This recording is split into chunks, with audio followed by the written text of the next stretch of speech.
Hey guys, welcome back to Revolution.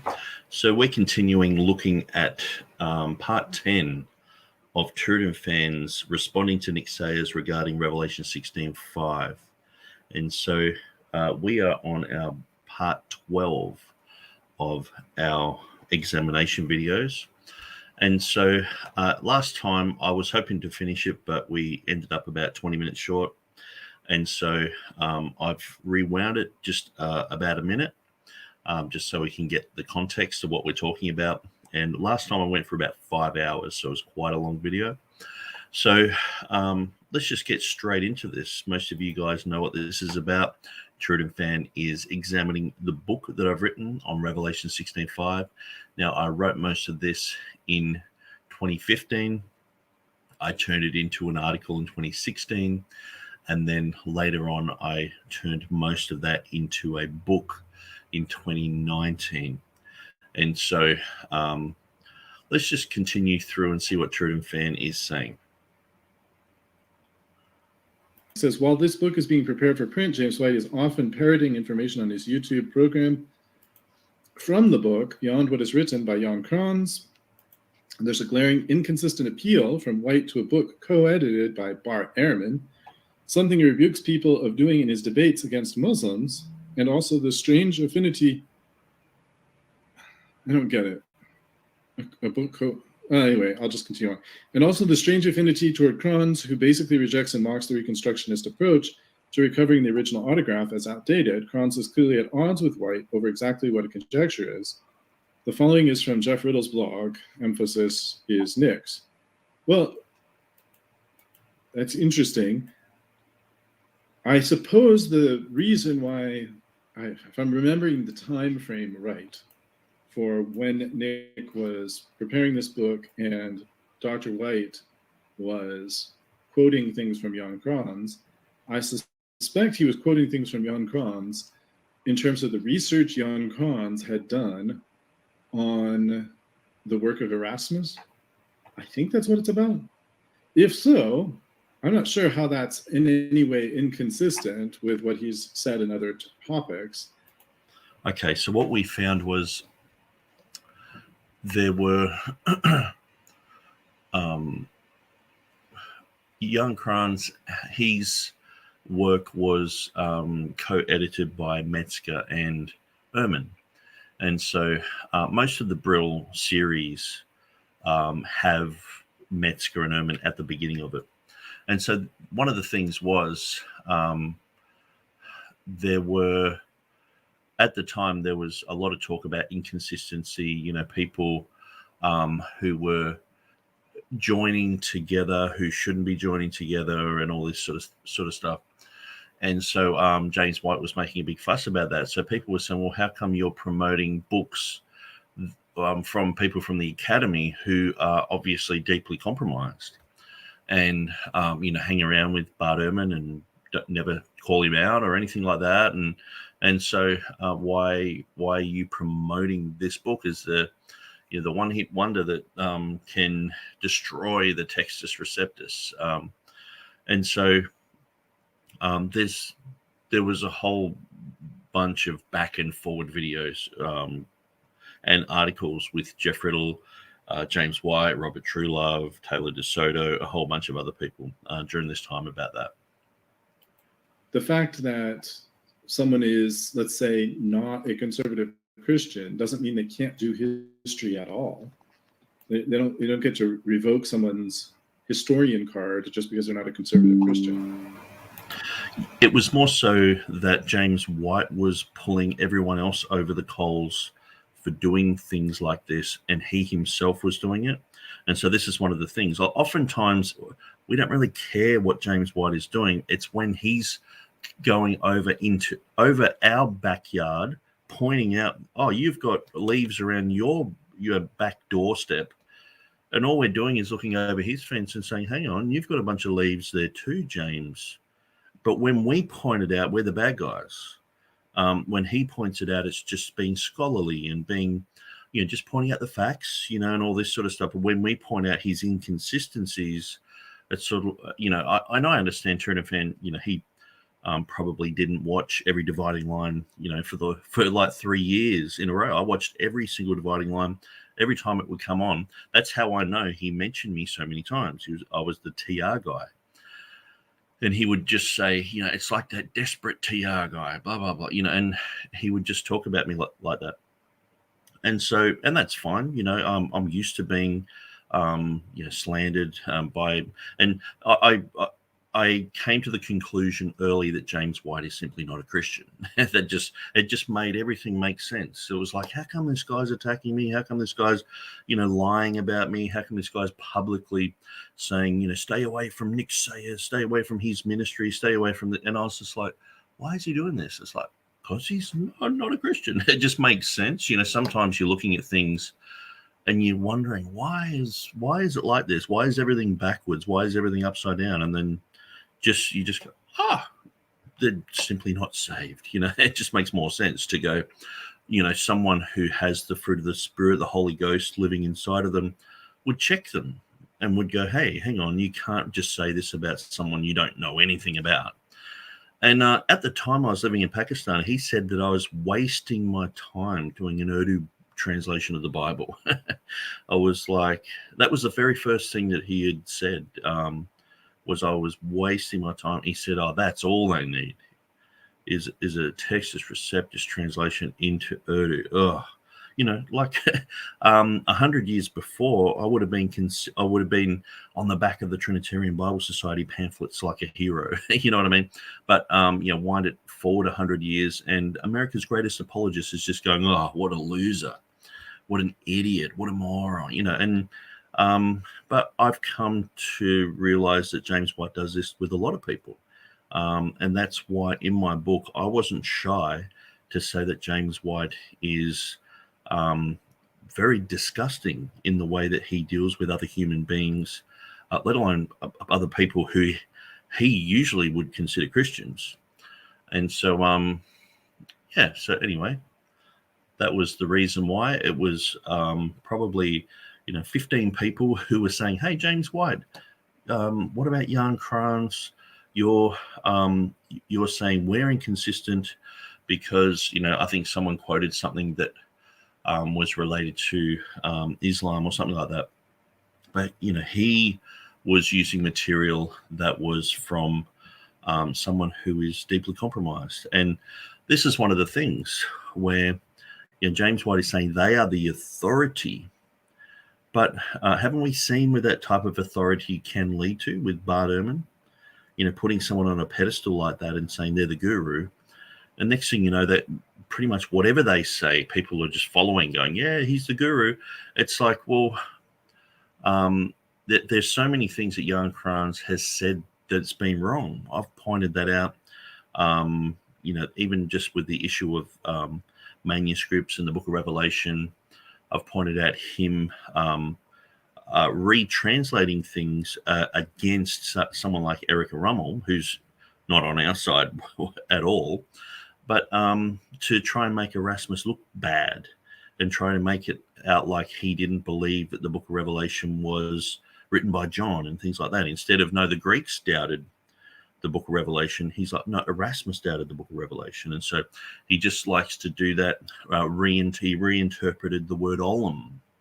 If you search for olam on my website, you'll come up with an article where I clearly go through and show you what olam means in like a few dictionaries, and then show you how he's translated that. He's translated the Annotationis of Erasmus to try and paint Erasmus in a poor light. And this is something that James White kept parroting and saying, Erasmus didn't even care about the Book of Revelation. I was like, where did he get that from?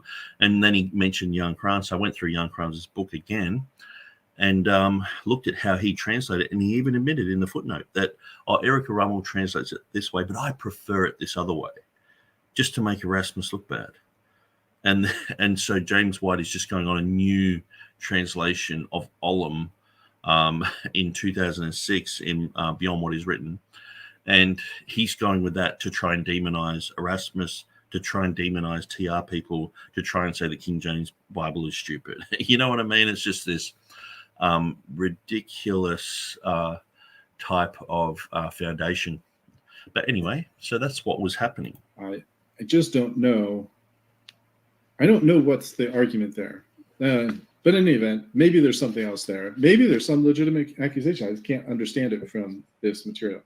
So the following from Riddle's blog. In the general introduction between two distinct types of emendation, which he suggests would have been used by scholars like Erasmus and Beza in their study of the text, and which J.W.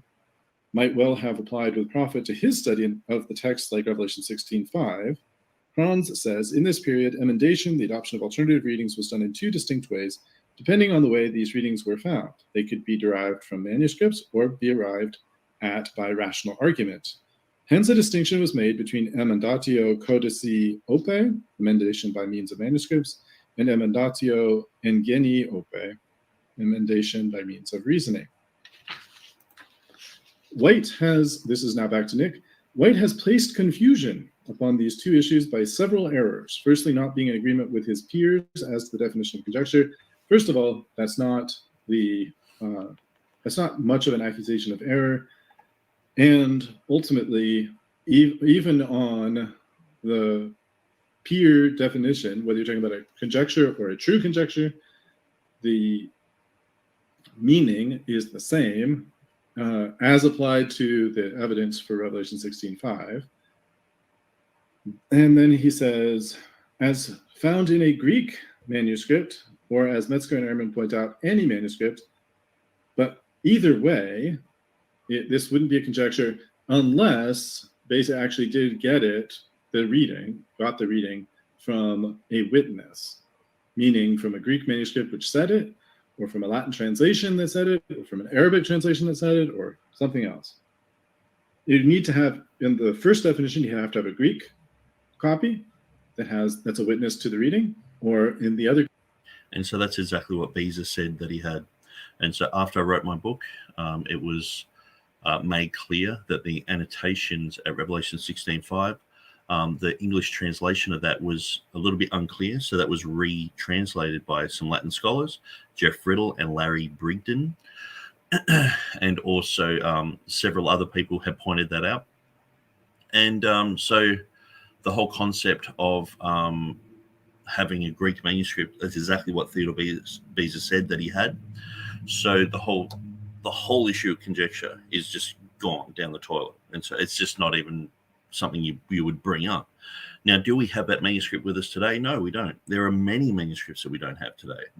People don't know how many manuscripts Erasmus used for his first edition, even though people will vehemently, they'll read a book, they'll read Metzger and say, oh, you had 5 manuscripts or 7 manuscripts or whatever the number says.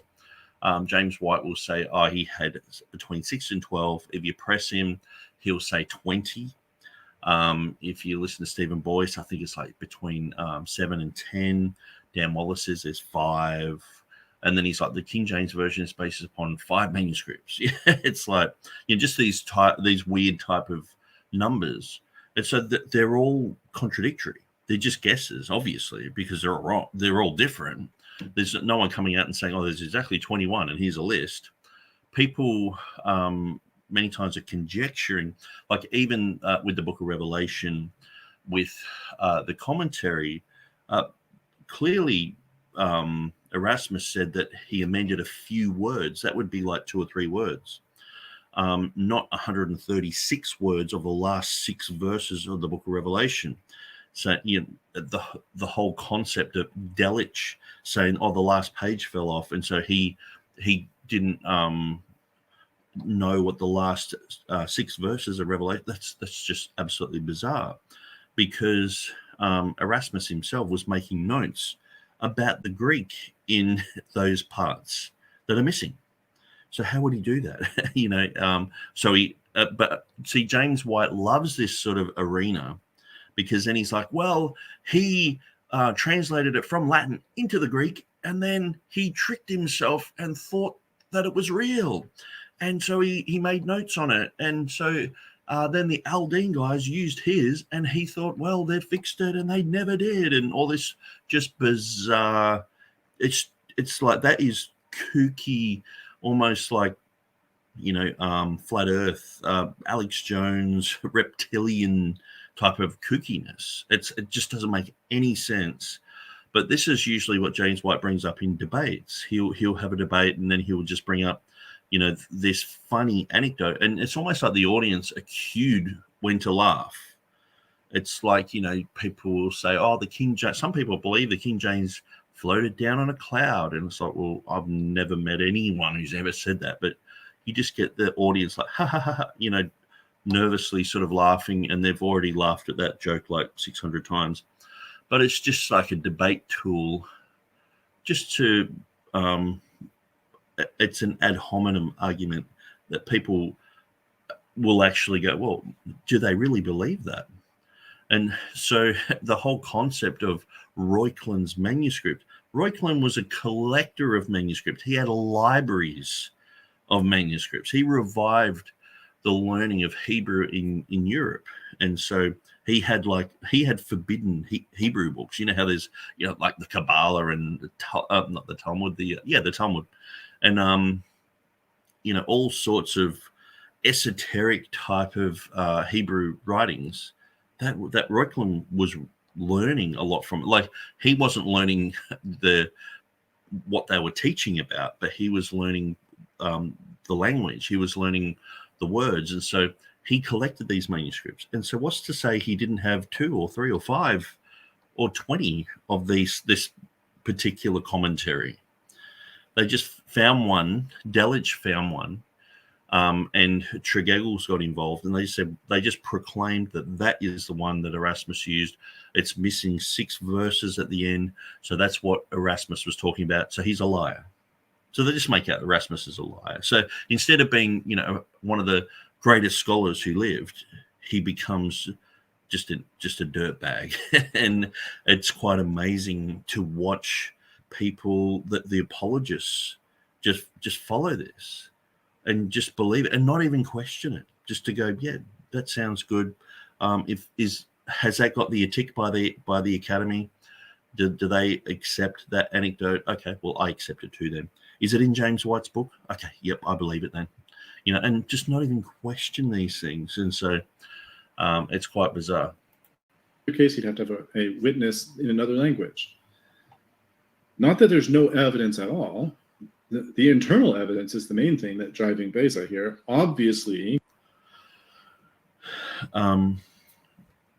See, the thing, like I said, after I wrote my book, it was made very abundantly clear that Beza had an ancient Greek manuscript with the reading in it. So no longer is just the material in my book the evidence, because it was like, okay, that's the evidence that we got. And then after that, people read the book and went, yeah, okay, I'm going to study through this myself. And they came up with lots more. And so they've been sending me stuff, and I put it on my website, and it's sort of gotten to the point where it's like, okay, well, I want to move on and do other things, but people, still send me stuff. But the whole thing about him having a manuscript, it's like, oh, okay, case closed. Like, you wouldn't even consider calling this a conjectural emendation anymore. But James White still does.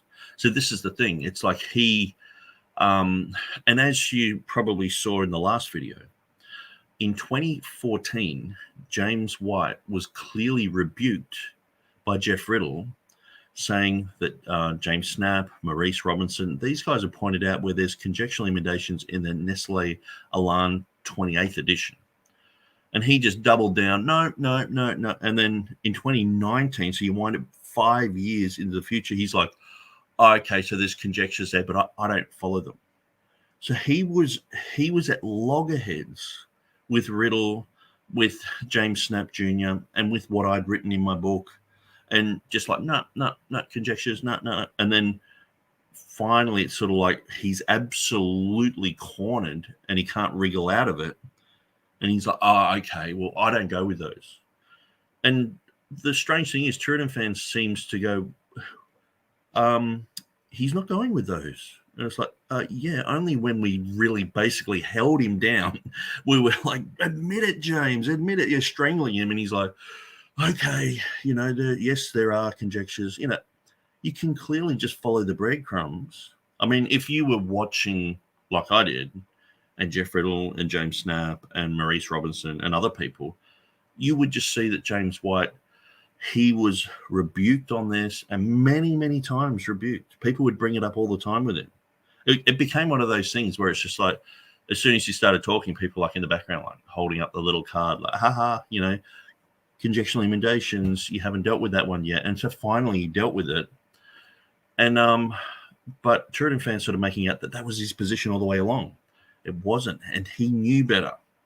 He just didn't want to, like, even if he was just wrong, just because, he's just silly or just, didn't know, I know we've given him all the benefit of the doubt, instead of just, him being stubborn, him being pig-headed, him being just disgustingly rude to Jeff Riddle over this. Well, you think he would apologize and say, oh, actually, these guys pointed that out in 2014. Yeah, sorry, guys.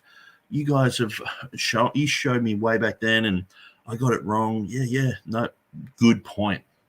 Good scholarship. I missed that. Yep, I really did. No, he knew it.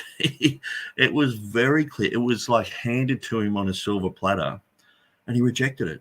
And then I was just regurgitating all that because it's like, well, look at the inconsistency of James White anyway on conjecture, because we're talking about conjectures, talking about Revelation 16:5, talking about James White as being the go-to guru for this generation of people on conjectures.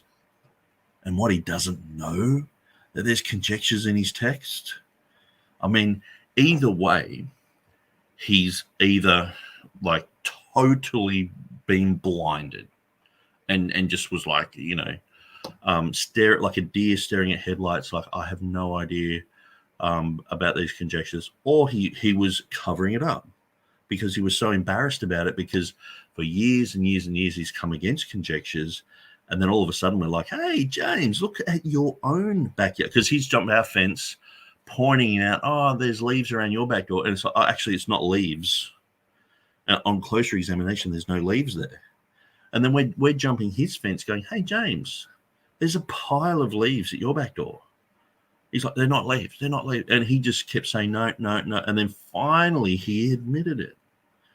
So but where's his integrity to go, okay, well, I'm gonna expose these conjectural emendations that have appeared in the Nestle Alarm text. Why doesn't he go after these as vehemently as he did with Revelation 16:5? Wrongly, I might add. He's been doing this for like 30 years against Revelation 16:5, and it's not a conjecture. And then his favorite Greek text turns up with these two conjectures in them, and he's just like, oh, I don't go with it. Well, why isn't he saying these guys are desperate, like he was saying with us? These guys, they're not people of truth. Why isn't he saying that? He was saying that about us.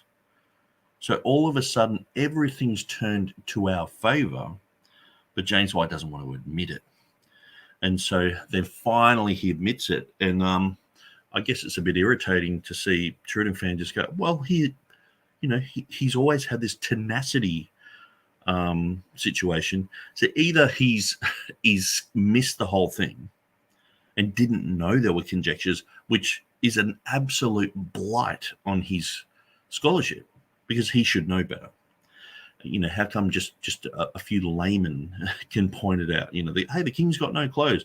He's putting himself on this pedestal as this textual guru, like a damn Wallace and all this, and he didn't even know this, or he was covering it up. And knowing James White, I used to give him the benefit of the doubt all the time.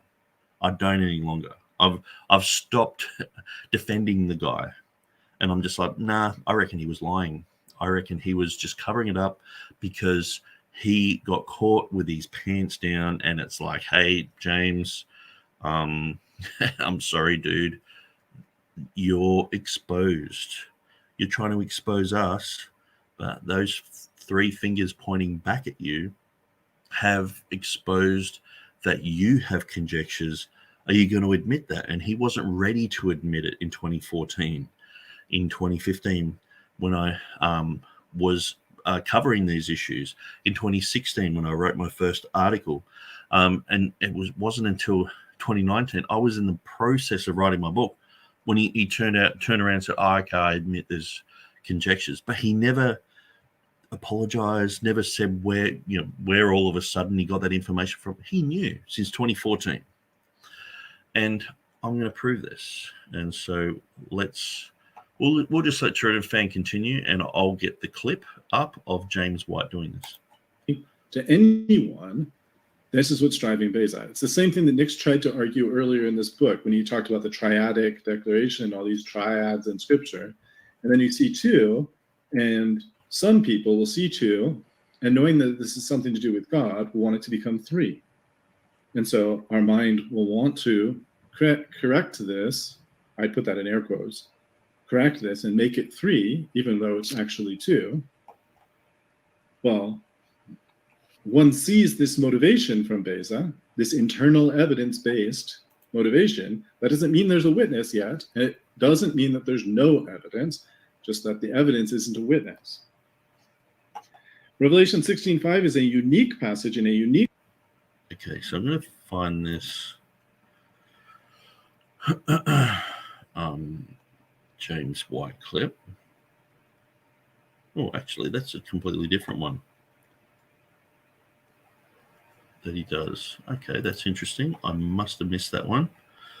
So I'll have to rewatch that.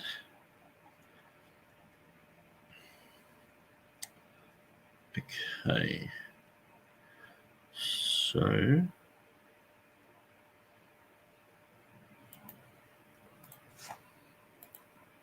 was at the Perk Adulterite Conference at Southeastern with Maurice Robinson, and he said, if you look at Acts 16:12, and I think it's 2 Peter 3:10. So this is in 2014. He's playing a Jeff Riddle clip. Maurice Robinson told Jeff Riddle there's two conjectures in the Nestle Alarm text. Look at James White. He's like, okay, he's listening to this. It might be 1 Peter 3:10. But anyways, you try 1 Peter 3:10 or 2 Peter 3:10. Those are places where in the new Nestle 28th edition, they offer a conjecture that doesn't have any extant Greek manuscript that supports the reading. If James White and other people are so upset about the Coma Johanneum not appearing... So he knows upset. Like, yeah. And so that became... that's one of the reasons why I use some of the words James White is upset and things like that, because see what James White would do is when he would talk about Robert Truelove or Jeff Riddle, he would say, oh, they're getting all upset about it. And so they would use exactly the same words back on him. And so the thing is, many times James White wouldn't use Jeff Riddle's name. And so Jeff Riddle went, okay, well, I won't use his name. I'll just call him a popular internet apologist. So we started doing that, and then James White had a tizzy fit about it and was like, how come he doesn't say James White? He just calls me a popular... It was like, he's just doing exactly what you did. And so it just become this thing where everyone was just laughing at it, going, can you believe that James White will do something, we'll copy it back to him, and then he loses it? And everyone was just looking at each other going, can you believe this guy? But here you go, 2014, and he's shown clearly these conjectures. Appearing in a Greek manuscript until the 14th century, what do they say about the current modern critical Greek New Testament that has readings that have absolutely no Greek manuscript support? Are they going to say we're not going to use this modern critical text and translations that are going to be made from it? See, the Tyndale House text didn't come out to 2017, 3 years later. So you've got this issue coming up, and what's he going to point to? So after the Tyndale House text, it's like, I go with that text now. That's apparently the tenacity of his Greek text. It's like you just jump with another one. Is he going to adopt the reading of John chapter 1 verse 18 when it has only begotten son there, the Textus Receptus reading, or is he going to go with the Nestle Alarm only begotten God there? And so this is the thing. He just changes goalposts. And this is, we're talking about someone who says the Textus Receptus people, they're so inconsistent when they're backing up Revelation 16:5, they don't use the same methodology as backing up the Common Johanneum or backing up Ephesians 3:9, or so he's accusing us of inconsistency. So we were just looking at some of the things he was doing and going, well, aren't you inconsistent here, James? I mean, it's pretty obvious that James is completely inconsistent here. And by the way, in the future, all the modern major translations will come up with new editions that will adjust to the Nestle-Aland 28th edition. My point here is that those who support the modern critical text are sort of caught in a conundrum. They want to criticize the TR for readings that have less solid support, but then they're willing to accept a modern critical text that has readings that have, in some places at least, no support. But let's listen to a little bit more of what James. Now, I am especially sensitive to allegations of inconsistency, and that's what we just got. I'm being inconsistent. Am I? If what Pastor Riddle just said was true, I am. But of course, what Pastor Riddle just said isn't true. Okay, did you listen to that? So James White is saying what Jeff Riddle said isn't true. I mean, who doesn't know that these are conjectures? But James White's like, it's just not true. And when he started arguing against this, people kept contacting him and pointing out, no, you're talking about the wrong thing here. You realize that you're not talking about the beginning of 2 Peter chapter 3, verse 10. We're talking about the end of it, the ook there. That's the conjecture. And he was just like, and it was shown to him over and over and over and over. And he just, what do you do with this type of cognitive dissonance? You just see someone who's just like, I just refuse to believe that my favorite Bible has this type of error in it. And so he's just saying Jeff Riddle's wrong. But see, why then doesn't he later on, when he's admitted it apparently, why doesn't he say, yeah, Jeff Riddle, these Maurice Robinson, Nick Sayers pointed this out, James Snap Jr., yeah, I was wrong. Sorry, guys, missed the boat there. If he did that, we would have heaps of respect for that type of thing. I'd make mistakes. Like James Snap Jr. would turn around and go, yeah, sorry, guys, made a mistake. Let's move on. But James White is just like, no, I will never admit fault. Never admit that I'm wrong. And it's a blight on him as a human. Because I know people who have not 1 ounce of godliness in their life, but they wouldn't lie like this. They wouldn't be double-tongued. They wouldn't be accusatory of other people and just saying, no, you're wrong, and then never turn around and say, oh, actually, yeah, I got it right. I know people who are just not godly at all, and they'll turn around and humbly say, yeah, got it wrong. Okay, let's move on, But no, James White, it took how many years? This is 2014. Let's see what else he says. And let's take a look at the screen. So he's trying to tell people that he can read the Greek, that he can understand the apparatus, he's got accordance there and all this sort of stuff. And he's just not even listening at all. I mean, at least, he has no respect for Jeff Riddle. He's thrown him under the bus earlier. At least Maurice Robinson, you know what I mean? No respect for him either. What was ironic here is that Pastor Riddle has it backwards. Well, a couple things. First of all, here we have the 2 Peter 3 reference. And 2 Peter chapter 3, now it probably would be a little bit easier if I had these two windows switched back and forth. I apologize for that.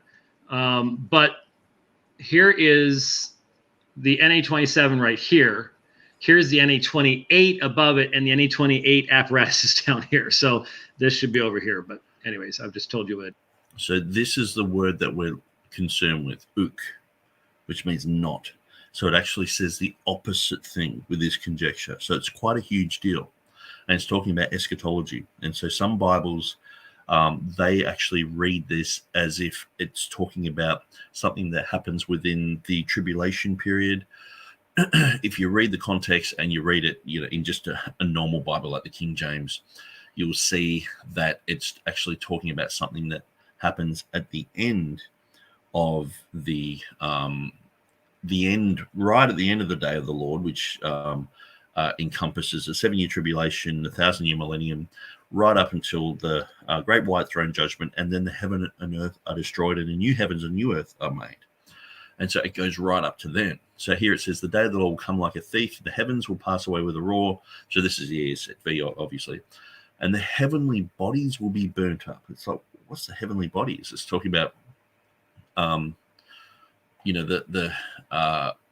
stars, the sun, the stars, the moon, will be burned up and dissolved. And the earth and the works that are in it, the earth and the works that are done on it will be exposed. Where I'm pretty sure in the King James it says dissolved or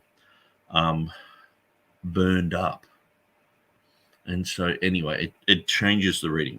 I'm not doing a very good job at just shooting from the hip there, but James White doesn't see that is a conjecture because he's just not listening. But this was pointed out, like in the article that I've got here. Just follow the breadcrumbs, and you can see where an initial article was made, Word Magazine 25, then Word Magazine 26. And so he's interacting with James White on these scriptures, okay? And so then, let's just quickly open them. And then he's done a blog post on 2 Peter 3:10, to try and show the difference between burned up or laid bare.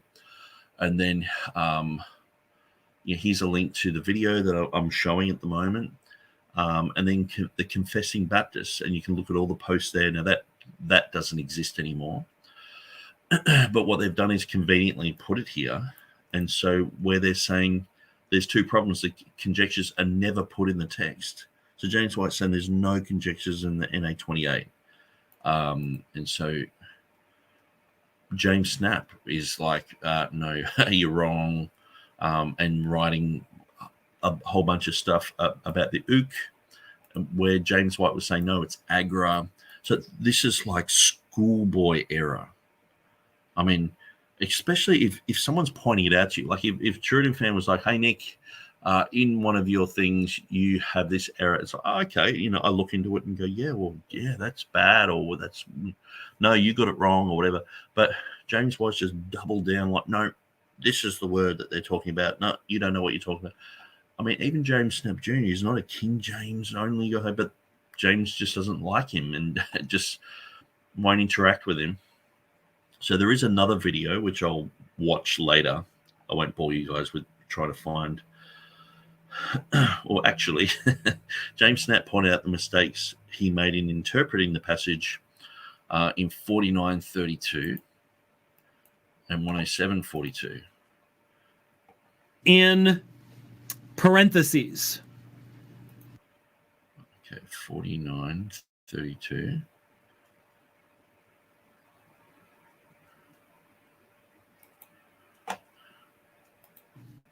The subject of conjectural emendation in the text of the New Testament came up over the weekend when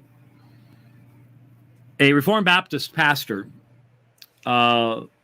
made some comments about a brief portion of my discussion with Todd Friel in the DVD on the reliability of the New Testament. Todd Friel came up, asked questions. We talked about King James onlyism briefly. And I responded with it ended up being half an hour long, I think, but with a ScreenFlow video that I did at home sometime over the weekend.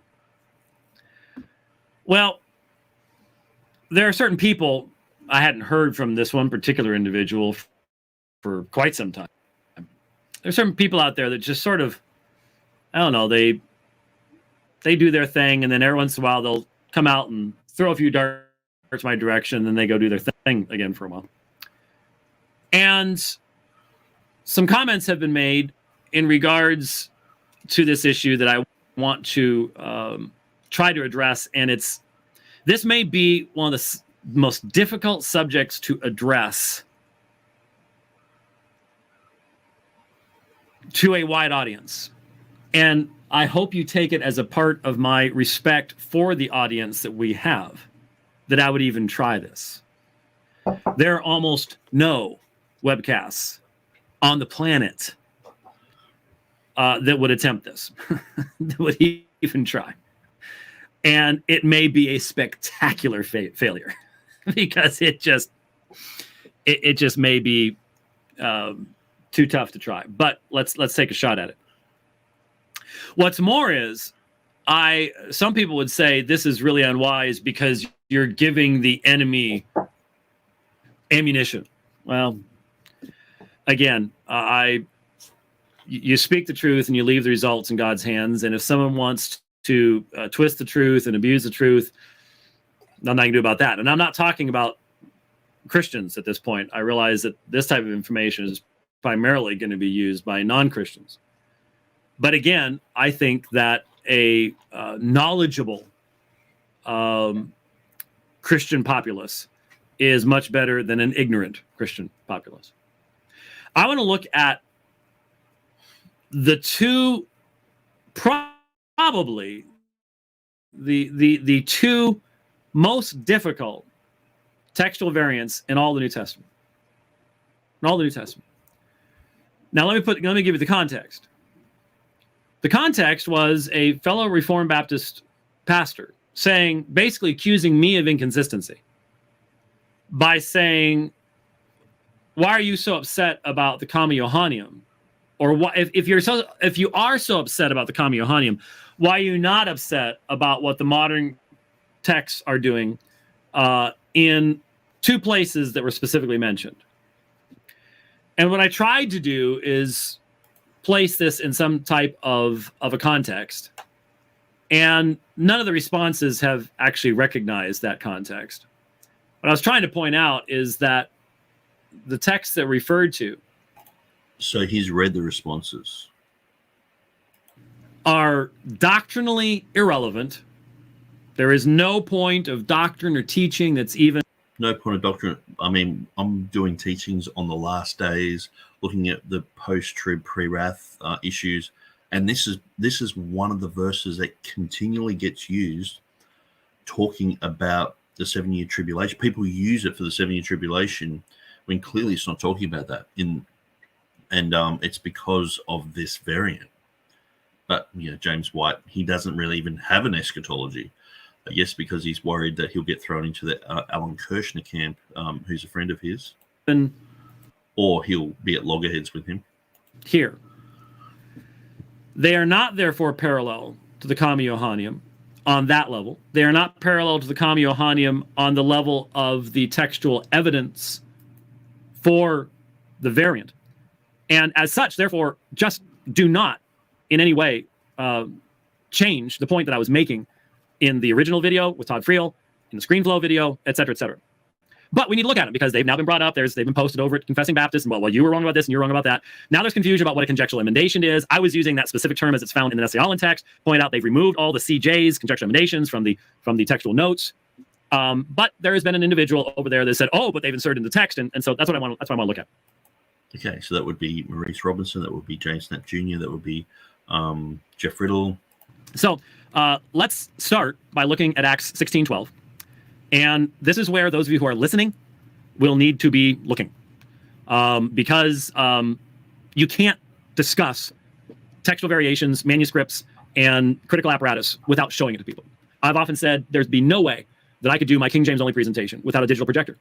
Because if you can't show manuscripts, if you can't put an arrow on something and say, look at this, there's no way around. You can't do it. I don't know how it was done in the olden days. I guess I didn't have things like this in the olden days. Anyway, here is, and I don't know, it's going to be big enough. I think it's big enough. I mean, if I can see it without my glasses on that screen from here, it's going to work.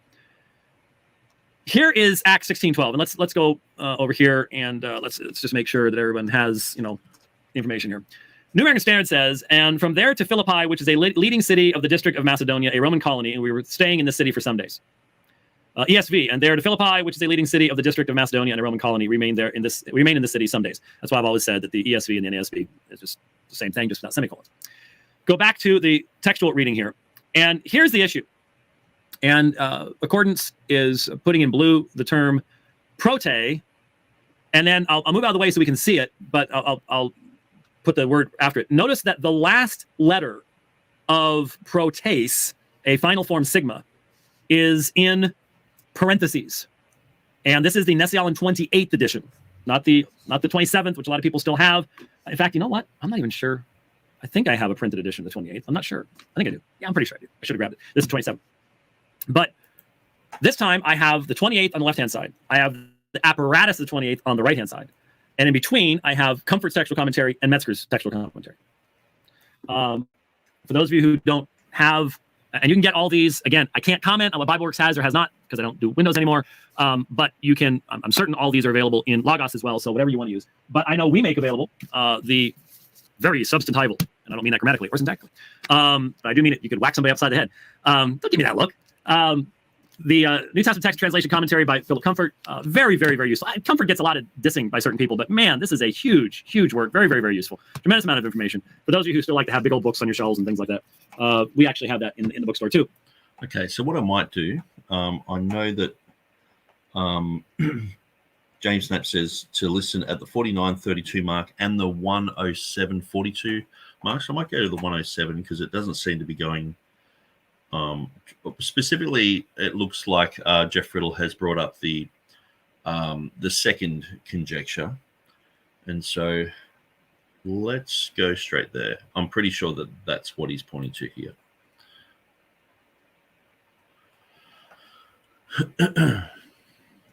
The second one I found very interesting, and that's 2 Peter 3:10. 2 Peter 3:10. And here again, Nession 28th apparatus over here. NA 28 text here. There has been a change between the NA 27 and the NA 28 at this point. So depending on what you have, you'll want to note that. But this is 2 Peter 3:10, and looking at the Nession 27th, the difference is right here. I'll have to blow that up there. Okay. Here is the word ook, which means. So he does know. Isn't that amazing? So when you look earlier, so if we go to the earlier video, he if you've watched it, and I know I have watched it, he said that it was agra. Okay, so let's have a look. It is. Here is right here. Let me see how big I can get that there. There we go. You're given that little thing right there. CJ, conjecture. Bradshaw conjectures the reading arga. All right, that's called a conjectural emendation. Now that's not in the text; it's in the apparatus. Translations are made from the. So you notice from here he's getting this wrong, and this is pointed out by Snap, Riddle, a whole bunch of people. But then in his next video, where he's saying, this horrible Baptist guy, who got it wrong, and all this stuff, but he's changed his mind and he's saying it is ook. So, isn't that amazing? Not. And the NA27 does not contain that in the text. It is. Let me see down here. Yeah, it's not down in the apparatus either. So there's the difference between the 27th and the 28th. If we go over here, you see this little thing right there, and that diamond. Well, I got to move it here. See the 1, 2, 3, 4th symbol here is a little. So notice that James White didn't admit that he was in error before. He's done a whole dividing. He said he devoted 30 minutes to it, showing the apparatus and showing a whole bunch of things. And wouldn't you turn around and say, "Hey guys, I know, sorry for wasting your time, but that was wrong. The actual word here is ook." that's what they were talking about. No, doesn't admit it. But that's come to be expected of someone like James White. Diamond.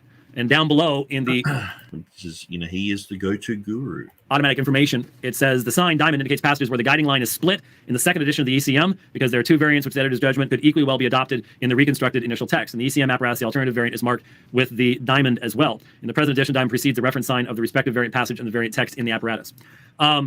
So what you have here is the reading of Sinaiticus B and others, your Atheistai, and now it says not found. Remember, you've heard Eureka, I found it. Well, that's the Greek term to find something. And so now the 28th edition says not found, whereas the previous edition said found. So this is the opposite. But apparently it doesn't affect any doctrine. Once again, it is all a translational issue in trying to figure out what is being said. And in both of these, you had the mention of some Latin manuscripts in Acts 3, Vulgate manuscripts, that could reflect a Greek original that had a sigma. Here you have the Syriac, the Sahidic, specifically the Philoxenian Syriac, and some manuscripts of that, and the Sahidic translation, which would indicate that they were translating a Greek original that had the Greek negative in it, the uk. But there are no Greek manuscripts that have that. Once again, this is a situation where you can come up with an understanding of what is found in the earliest manuscripts. So I think anyone who really wants to know about this, and I know most people probably wouldn't really bother, but James Snap just says, man, oh man, that video from White was kind of sad. What should have been said, I was in error regarding to a few things I said earlier. Let it be known that the 28th edition of the Nestle-Aland compilation puts a conjectural emendation into the main text in Acts 16:12, not Acts 3, and again at 2 Peter 3:10. Please correct my earliest statements accordingly. And that's what should have been said. So James White is known about this. And so he has been corrected by Jeff Riddle. But then later on, I don't go with that reading. You know what I mean? And so who taught him this? He got schooled by Jeff Riddle on this.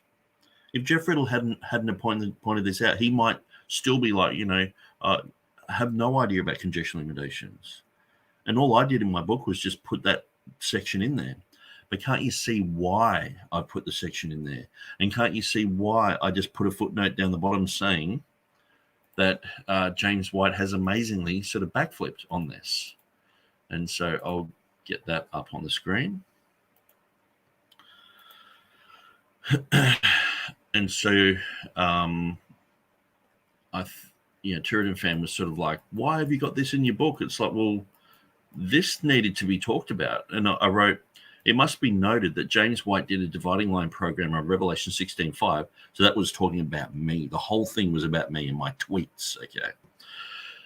In which he seemed to be making a new claim that any conjecture is wrong, shocking most listeners, as this goes against the NA28. This new development seems to have come due to pressure from people like myself, Riddle, and Snap, pointing out such basic inconsistency. This occurred in 2019, whereas most of this chapter was relevant in 2016 when originally written.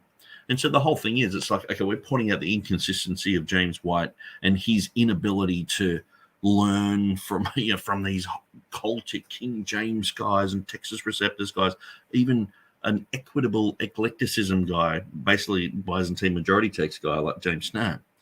He won't even listen to him. Maurice Robinson was mentioned. Don't even listen to him. Just pretend this is happening. But then it's like cornered, and he's like, oh, yeah, I don't follow them. I go with this other brand new ShamWow Greek text of the Tyndale House. And so, no, TurretinFan, this is not irrelevant.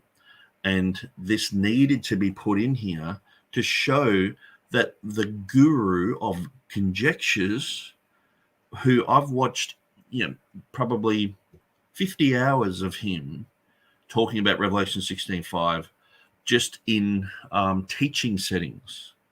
And so you'd look up, okay, James White visits this town and does a King James seminar.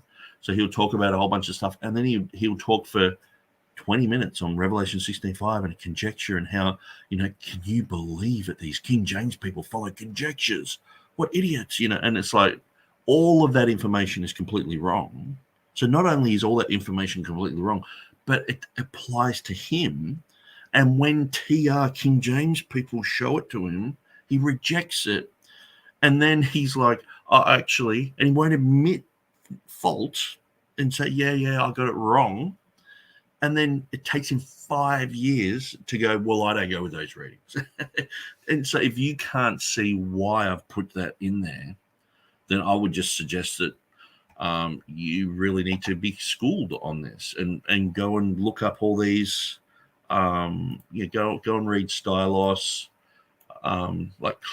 Just contact Jeff Riddle. Read through this. Go through all the little links. Read through it and think from our perspective how ridiculous this all is. And I know it's a storm in a teacup. It's a tiny little blip, but it does show the inconsistency of White. It shows his flawed scholarship. It shows his inability to admit when he's wrong. It shows his inability to admit when a TR King James person got it right. And so he would never admit fault. He would never just say, oh, these guys got it right. So anyway, so I think it's perfectly valid to have that in the text. In the book. Unique book concerning a unique name describing the unique God. Okay, so when I'm talking about a unique reading, I'll just try and find this.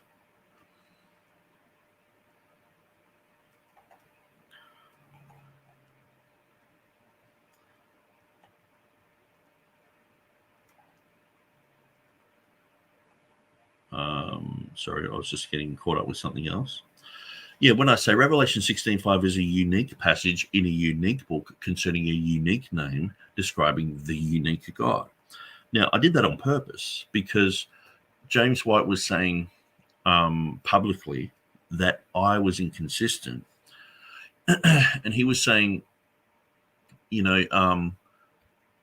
Revelation 16:5. Would they use this type of textual criticism methodology to look at the Comma Johanneum, or to look at 1 Timothy 3:16, or to look at any other variant? And he's like, James White was constantly parroting on the dividing line that we were inconsistent because we had a different methodology here than say 1 John 5:7.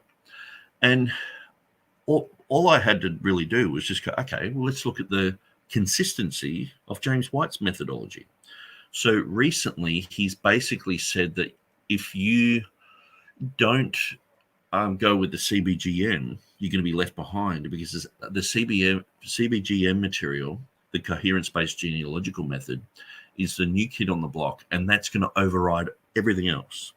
And so what you see in James White's book in 2009 is he's talking about the 4 different types of manuscripts, the Byzantine, Alexandrian, etc. And so that was his former methodology. So you look even just in 10, 15, 20, let's just say 10 years, because up until about 2019, that's when all this came to a bit of a crescendo. And so after 10 years, CBGM has overridden all of James White's book, basically. And James White would say that on the dividing line, say everything that I've learned is going to change. You got to get with this new program. And so that's a huge inconsistency. It's a huge change in methodology.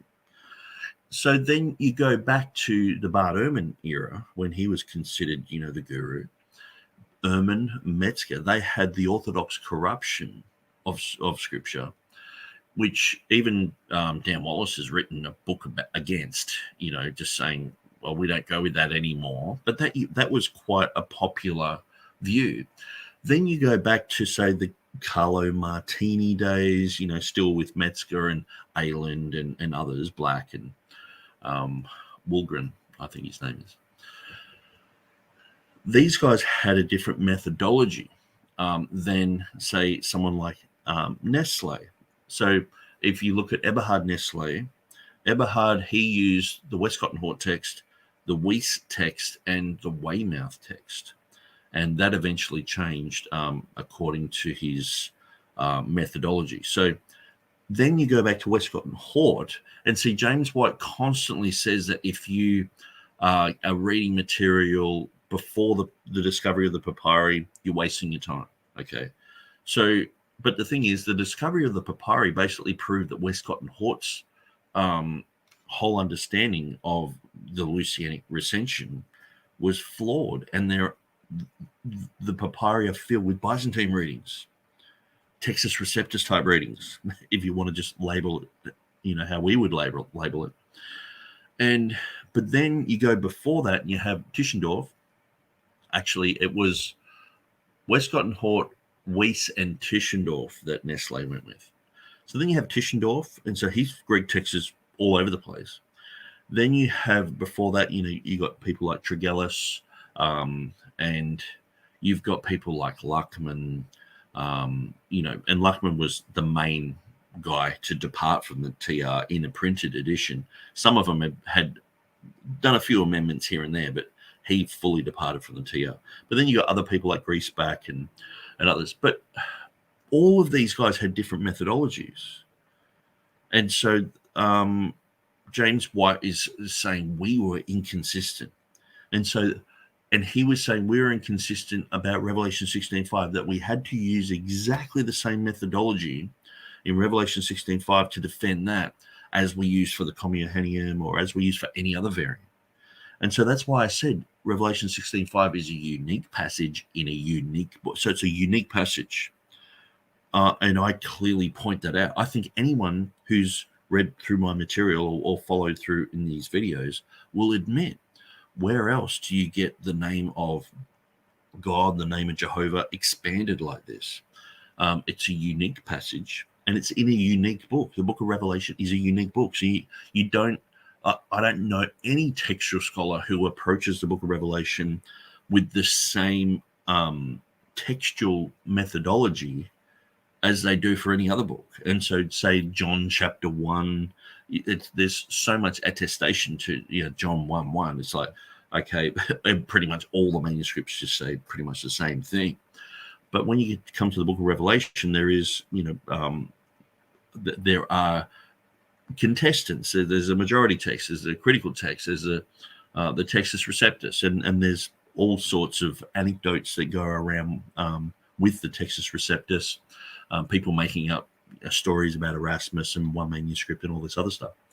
And so it's a unique passage in a unique book concerning a unique name, the name of Jehovah. It's not just any other name. And it's describing the unique God. And so that was a bit of a dig at James White, sort of just like, well, you should be approaching this like any other verse. It's like no one else does that. See, one thing that James White is good at is saying, well, the Textus Receptus people, they're inconsistent here. But then when you look at the methodology of everyone else, he would be labeling everyone inconsistent in that way. But he doesn't mention anyone else. It's just the TR people, So everyone thinks, oh, TR people are inconsistent, and he just builds his case like that. And so that's why I don't like James White anymore. That's why I think he's dishonest, and that's why I don't think he's a Christian. I just seriously, if you were to, I would bet every single cent I have, if we could go, okay, yes or no, James White's a Christian, I would put every single cent I have on James White not being a Christian. That's how much I think he's not a Christian. He's just a religious dude who lies and slanders good Christians. People just trying to read the Word of God. He attacks people, slanders them. He chases after them, belittles them, lies about them, and it's like, man, who else does that? People who are simply just not born again. So whatever name people want to label Beza's reading is okay with me, as long as all the appropriate information is given as to why Beza did what he did. Can the unwrapping of a nomen sacrum form of Jehovah be considered a conjecture or just good scholarship? So even if we were to leave the manuscript out of it for the moment that Beza had, if we just understand that it's unwrapping a nomen sacrum, then it's just good scholarship. It's not a conjecture, and the people saying it's a conjectural emendation, when I scratch the surface, they know zero about, like James White knew nothing about the name of Jehovah being there. He knew nothing about it. Those with bias will disagree with Beza, but those with heart to understand will see a multifaceted issue and not just a head count of manuscripts. Manuscript readings containing holy. And so that's what we see is all of a sudden these guys turn into majority text guys where, and here's James White saying, we're inconsistent with our methodology, blah, blah, blah. And it's like, okay, let's talk about the last 12 verses of Mark based upon the omission of those based upon two manuscripts. Oh, yeah, well, we don't go with the majority text, blah, blah, blah, blah. And it's like, okay, well, why all of a sudden are you going the majority text here? So anything that's TR that has a minority reading in it, it's not based upon the majority text, they go against it. But as I've proven, if this is an unwrapping of the sacred name of God, then clearly this is the majority text. Clearly this is the majority reading. Clearly the word holy, being a nomen sacrum form, would be unwrapped to go the one which was and is and shall be. It's pretty clear. And so, anyway, let's continue with TurretinFan. Well, okay.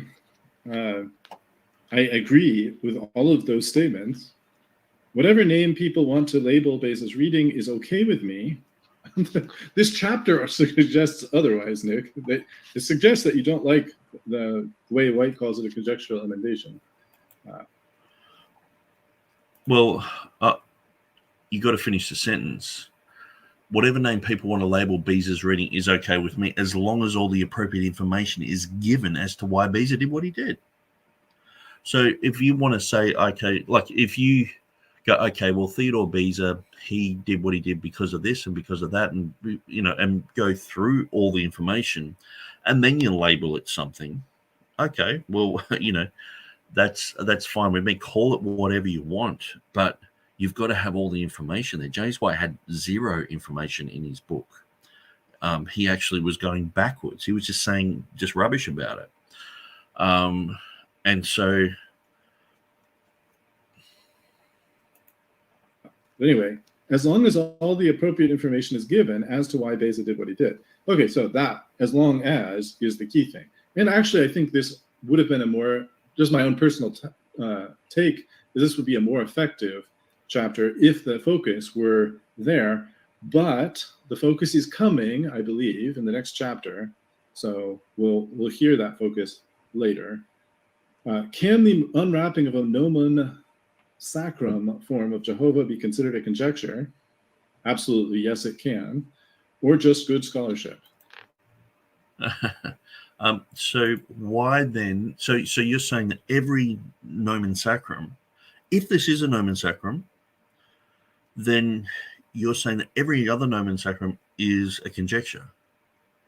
So when it's just theos, a theta, a sigma with a line above it, and we go, oh no, that means God, that's a conjecture. And so, can the unwrapping of a nomen sacrum form of Jehovah be considered conjecture or just good scholarship? I mean, someone who knows someone who can read Greek fluently, like Theodore Beza, someone who's been doing translational work for 50, 60 years, someone who was, the head of the French Geneva Bible, did a lot of the Geneva Bible notes. His text was used for the Geneva Bible. He was one of the main guys with the Geneva Bible. He was one of the main guys with Tremellius and Jenius, in the Latin Bible of that era. He did so much in textual work. Like, he would just look at this and just go, yeah, well, and even Erasmus, he was like, well, it probably should read the one which was and is to come. Erchomenos. But then Beza, many years later, was like, oh, I've got this ancient manuscript of the reading. And so this is the thing. I don't mind TurretinFan going through my book and reading this stuff and going, okay, what about this? What about that? But he's also got to take into consideration the findings after my book was written that Theodore Beza did have a manuscript. And so that's got to be taken into consideration too. Because so then it's not just the idea of a nomen sacrum, which I think is very strong, and it's what Beza talked about. But he talked about several different things. And one of the main things was a manuscript and of ancient authority that had this reading. So,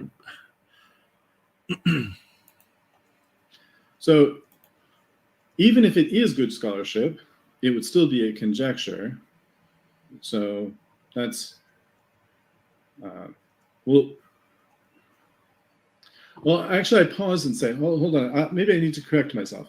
If Nick's basic premise that this is a nomen sacrum form, and that the unraveling of that form is which art and was and shall be, if that's true, then this isn't a conjecture, properly speaking, because it's just exactly my point.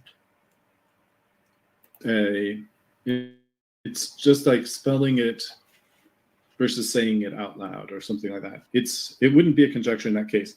But then there would be an interesting question about whether or not our text should have what's written in the Greek, or whether our text in English should have the other. In other words, and same for our Greek. Should our Greek spell it out, or should our Greek have the original nomen sacrum, if Nick's theory was right?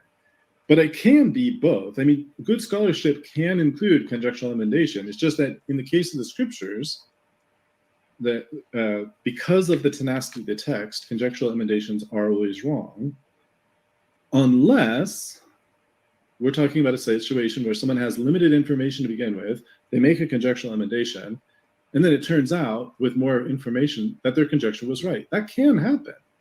You can imagine if somebody just has one copy of the New Testament in Greek, a manuscript copy, they could be going through and they could find what they think is a mistake.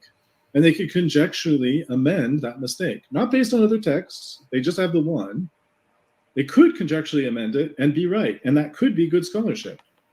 So you can have both. You can have good scholarship and it can be a conjecture. And that conjecture can be proved right. And now when the Nestle Almond 28 apparatus provides it, it wouldn't be a conjecture anymore because they have lots more evidence to work from. But in any event, it would have been a conjecture at the time by the person making it. Anyway, let's continue on this. Those with a bias will disagree with Beza. Everybody has some kind of bias, I suppose. No one can really be truly neutral altogether, but just accuse people who disagree with you of having a bias is just not helpful. But those with heart to understand. But the thing is, people who are disagreeing with me, most people have no idea what I'm saying.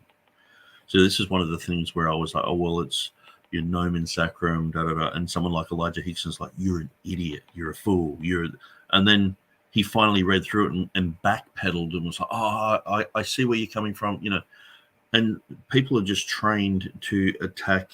It's like with Jeff Riddle. Jeff Riddle's like, oh, James White, you got to conjecture here and there. Maurice Robinson said this, and no, this Baptist guy, he's, coming against me, blah, blah, blah. I just find people just there are certain biblical topics which when you bring them up, people just lose it. They don't even want to study it with you because they themselves are committing those sins, especially when it comes to wine and drunkenness. People they don't want to do a study. They're just like, I don't care what the Bible says. They're going to do whatever they want. And you start doing certain studies and you start bringing this stuff up, and people lose it. And so, anyway, let's continue. Understand again, really rhetorically weighing things here. Hard to understand. We'll see a multifaceted issue and not just a head count of manuscript readings containing holy. So I think what will be the difficulty here, or the challenge, will be to try to do that, to try to take up Nick's challenge here, the implicit challenge here, to see this multifaceted issue and not just to count the heads of the ones that say holy. Because if we do that, holy wins the head count. And then there's no point to even reading a book like this, just do the head count. But let's listen to Nick's arguments and hear what he says. Now, here's the final paragraph of this section.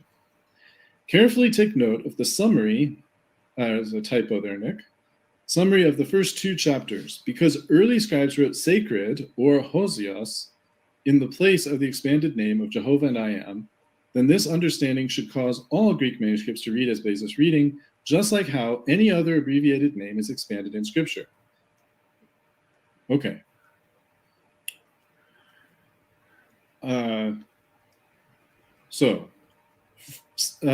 Hosios and sacred. I don't know if hosios is ever translated as sacred. In this case, it isn't sacred. In this case, it's O Holy One. But the reason for mentioning this name sacred, using the word sacred here, I think, is to make it sound like the phrase nomen sacrum. But that phrase nomen sacrum, to describe this abbreviation technique, is a relatively modern, like 1800s invention. And so I did prove this wrong in my other video, but I'll just do this again. So Revelation 16:5.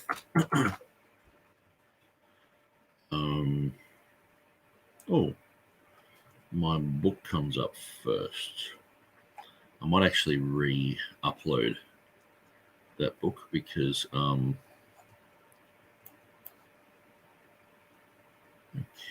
how am I going to do that? It's a PDF file.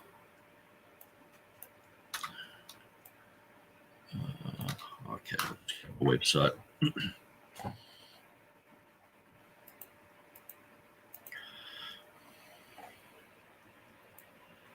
Okay, Revelation 16:5. So we're going to check out Beezer. I'll show you what I'm looking at. So this is my website here. So if you just click on Revelation 16:5, it'll take you to Theodore Beezer's annotations, which is right here. Okay, so that's 16:5, but clearly he says here, to see Revelation 1:4. Okay, so I'll just zip back to Revelation chapter 1, verse 4. Actually, I might just stop that. Revelation 1:4. Looking through a whole bunch of stuff. Okay, so if we look at the annotations here, TurretinFan's saying, Nomina Sacra is a new thing from the 1800s. Okay, well, clearly most of the scholars up until about that era wrote and spoke in Latin. Excuse me. So here we have Respondio John Sacrum Illud Nomen. So it's clearly talking about the nomen sacrum. So these are Latin terms, and it's talking about the sacred name of Jehovah. And so these terms, just because they're new in English scholarship, it doesn't mean that they haven't been used in other scholarly languages like Greek or Latin before. And so I just sort of point that out, that clearly in the Revelation 16:5 annotations point back to 1:4, and when you read through that, you have Exodus 3:14 with the I am, and so it has the nomen here, so talking about the name of the Lord, which Moses wrote down, and then clearly you have the sacred name of Jehovah, and so the whole concept of nomina sacra is like bread and butter to Beza, Stephanus, Erasmus. These guys were dealing with this type of stuff all the time, and because sometimes there were textual variants which had to do with nomina sacra, and things being written down which looked like a word. Sometimes a nomina sacra, they would put a line above a word, but it would fade away, and so it would look like a word. Say 1 Timothy 3:16, where the critical text adopts a solecism there. One of the greatest blunders in the whole Nestle Alarm critical text, by having a predicate without a subject. But they adopt that reading because of a misreading of the nomina sacra. So, clearly we can see sacrum, nomen there. Okay, I'm just looking for any other, just says nomen here. Now, nomen, so he does talk about this quite at length. So this was one of the annotations that I really wanted people to translate. But Jeff Riddle just did the Revelation 16:5 one and did that, and was like, that was enough to show that modern scholarship was completely flawed on the issue. I was flawed too, because I didn't understand. Well, I previously had read the annotations at Revelation 16:5 that Beza had a manuscript, and that was sufficient for me. I was like, he had a manuscript. That shows that James White's wrong and all these other guys are wrong. But then after reading through a lot of James White's stuff, I was like, maybe he didn't have a manuscript, and I just became confused about that, and I sort of dropped that. But then after writing the book, it was proven that he did have a manuscript. I was like, and plus he's got a manuscript. That's great, and so, but I really wish that someone had gone through and translated this whole section here, because that would be really helpful to our cause. But that's just something that I really wish happened, but unfortunately, people get busy, time moves on. So let's just, I'll just minimize that. Let's continue. The abbreviations are very old, but the name of the abbreviation as nomen sacrum or nomina sacra, that naming of it seems to be an invention from the 1980s, not 1980s, 1800s, not 1980s. And so there's no chance that a 4th century Greek author is aware of an 1800s, an 1800s term of art for these kind of abbreviations. This isn't a name for those abbreviations gleaned from the patristic source. I mean, all I was really saying there is you got different words: hagios, osios, sacred, sacra, pious. It does say pious in some of the manuscripts. All I was saying, it just means holy. And so even if it didn't have any, sacred, sacra, obviously sacra, sacred, sacrum means holy. Okay. And so if you translate osios, it means holy. So these would be synonymous terms. So regardless of, 1800s definitions coming in, all the rest of it, it's like, well, I think we can see that. As far as I know. Now, if they have been saying in the patristic era, these abbreviations, we use them because the name of God is so holy. If they said that, and they said, because this is the Hosios name of God, the holy name of God. Well, I think people instinctively know this because of Jehovah. The Jehoshaphat became Josaphat. Why did they do that? So it's clearly because people were not wanting to say the name of God at the wrong place at the wrong time.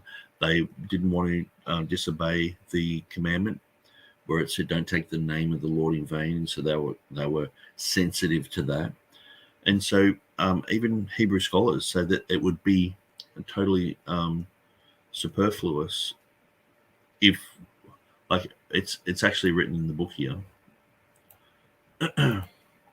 Just got to remember what page I'm on. Where are we?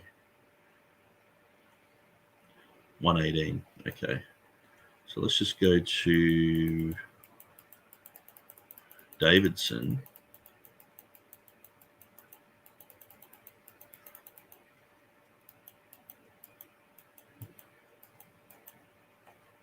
Yeah, so all these type of things. This is the beginnings of Nomina Sacra. Nomina Sacra started with the name of Jehovah. Yes, so he's saying here, thus it is clear how the ancient Jews viewed the correct pronunciation of the Tetragrammaton, for without exception, the first two syllables in the above names are identical in pronunciation and the traditional pronunciation of the Tetragrammaton. Further, the above names, as Ginsburg notes, are all derivatives of the Tetragrammaton, like father, like son. The first two syllables in these names was pronounced the same way the Tetragrammaton was pronounced, which is why the Jews took safeguards to shorten these names in the first place. If the Jewish guardians of the Hebrew Scriptures did not consider Jehovah to be the correct pronunciation of the ineffable name, the above exercise in shortening the names would have been superfluous. And so this is pretty much the conclusion of Davidson. So he says, we could, moreover, not account for the abbreviated forms prefixed to so many proper names unless we considered the vows of Jehovah original. And so why were they shortened? And so it's pretty clear that they shortened these because they didn't want to say the name of God at the wrong place, the wrong time.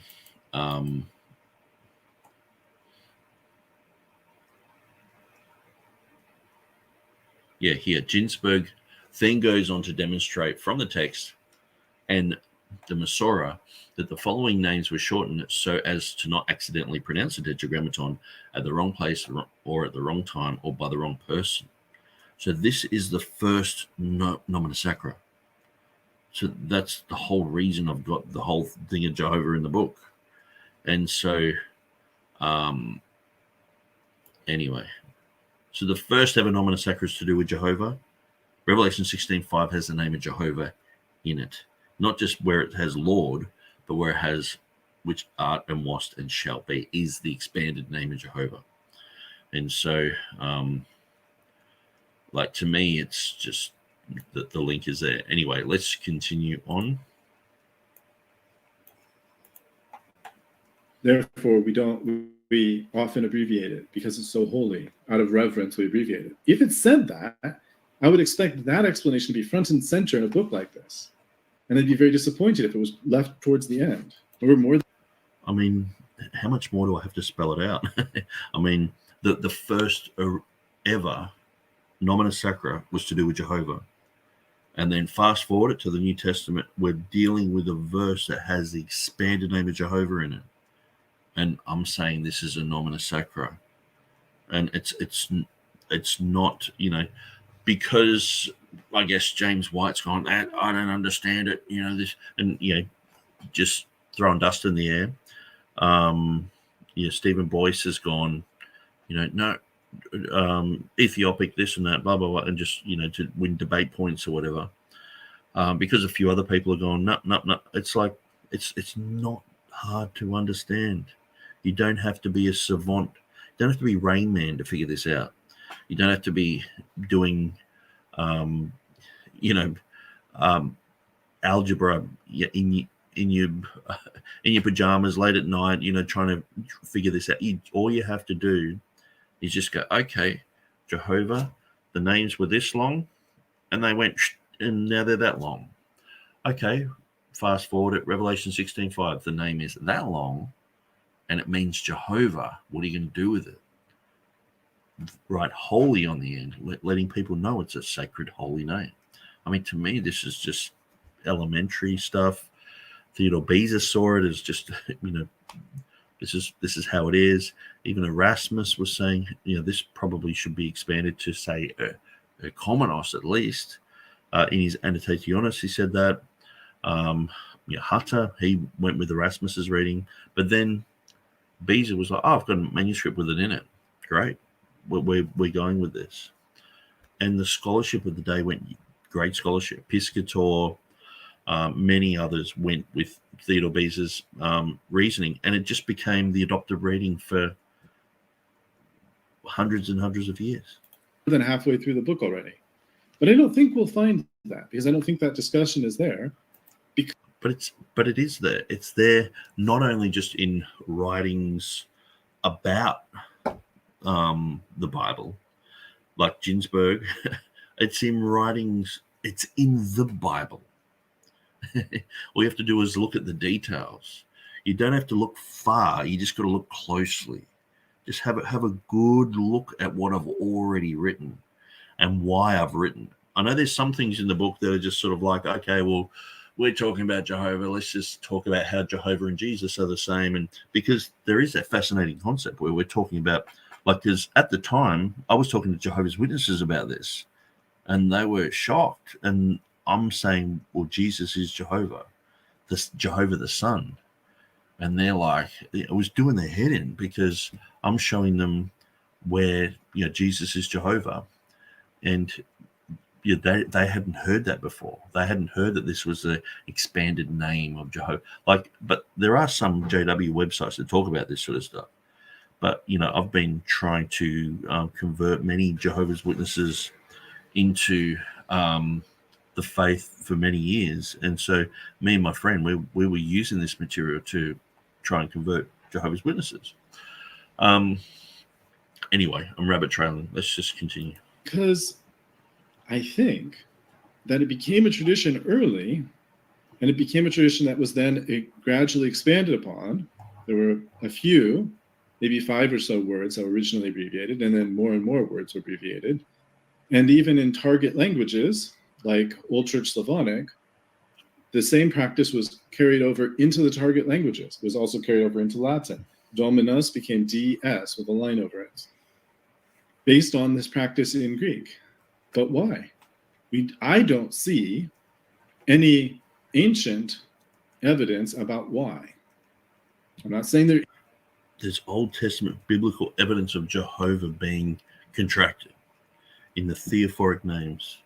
And so that is the first ever recorded contraction, the first ever type of nomina sacra. And so it's pretty well laid out in the beginning of my book. There is no such evidence. I just don't see it.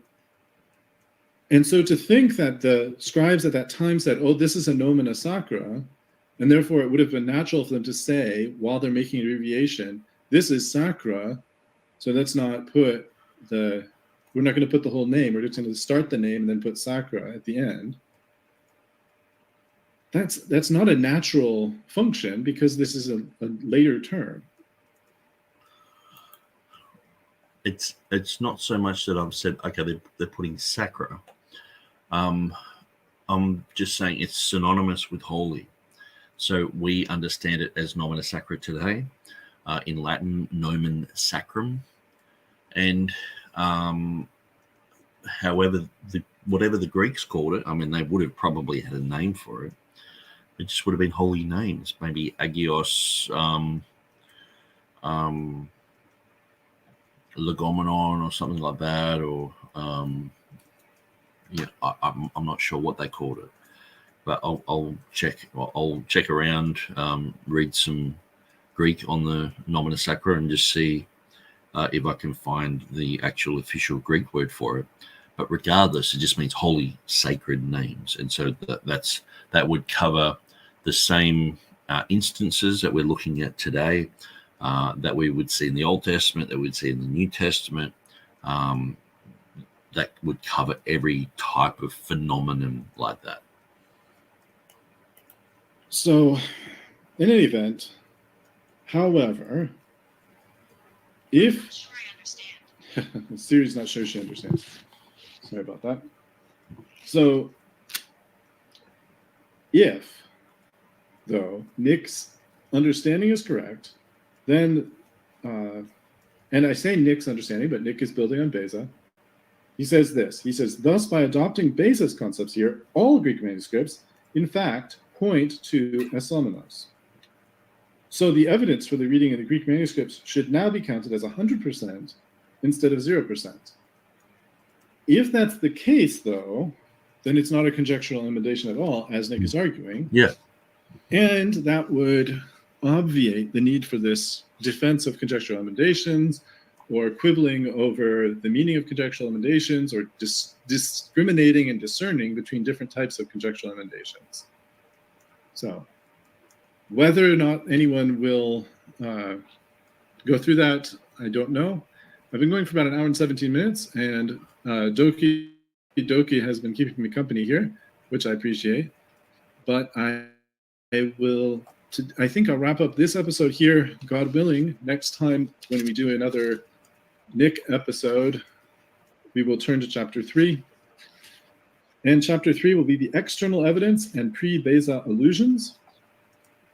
And then 3.2 is P47, 3.3 Jerome, 3.4 Clement of Alexandria, 3.5 Gregory of Nyssa, 3.6 Priscillian of Avila, 3.7 Basil of Caesarea, 3.8 Epiphanius of Salamis, 3.9 Gregory of Nazianzus, 3.10 Alcuin of York. And the list goes on. 3.11 Beatus of Libana.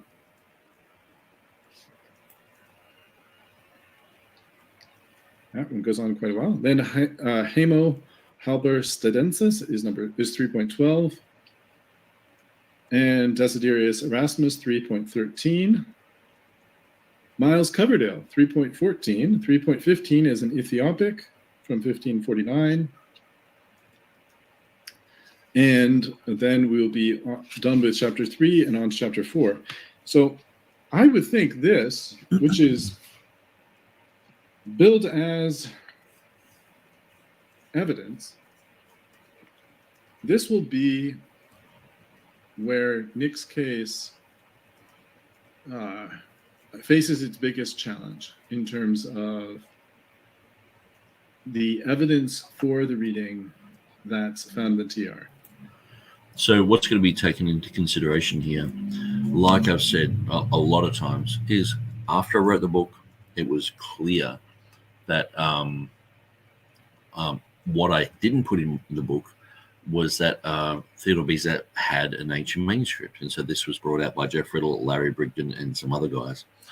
And so that's a fact. And so you got my book and you got that added information on top. And so you can't now just only go with my book information. You can, to a certain extent, and look at what conclusions I'm coming to. But you've got to go, well, and plus they did have this old ancient manuscript that had the reading of Esamenos in it, and Theodore Beza had it, and Europe went, yeah, he's got this reading. And so you can't just not mention that, you know what I mean? And I sort of mentioned it in one of the other videos where it's sort of like, okay, we've got this reading here in the Latin, and you've got to bring all of the evidence of all that I've mentioned about Jehovah, all that I've mentioned about the Triadic declarations, all that I've mentioned about a whole bunch of other things. You've got to bring that with it when you're making a conclusion. You can't just have a standalone thing. You know what I mean? That's not just the evidence. And the thing is, too, when I'm talking about the evidence, I have no choice in what evidence is presented to me, okay? I search for it, people send me stuff, and I'm like, okay, well, here it has, which was and is and shall be, and holy. It was and is and holy, and the one who shall be, in Arabic, the eternal. I don't choose who wrote what, or my main point is just to put the evidence all there, and just whether it's strong evidence or not so strong evidence, I'm just like, well, here's all the evidence. Here we go. And let's just read through it all.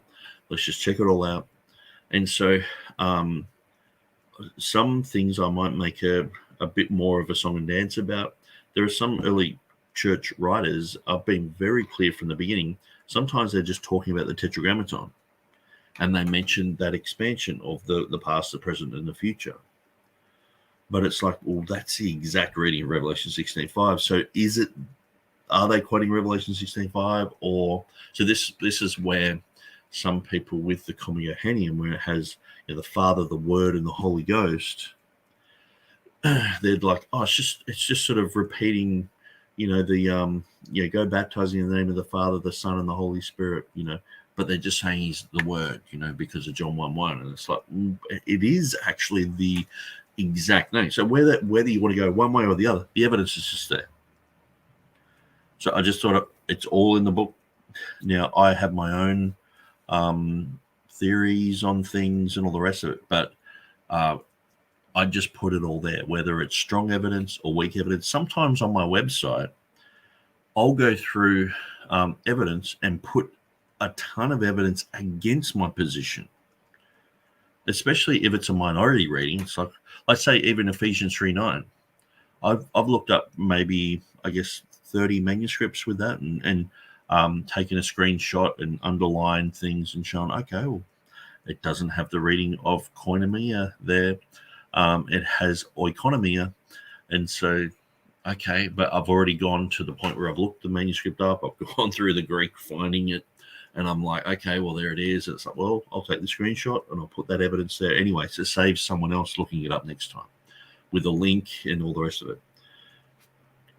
I can't regulate what that's going to say. Sometimes you find stuff that goes in your favor. Sometimes you find stuff that goes against it.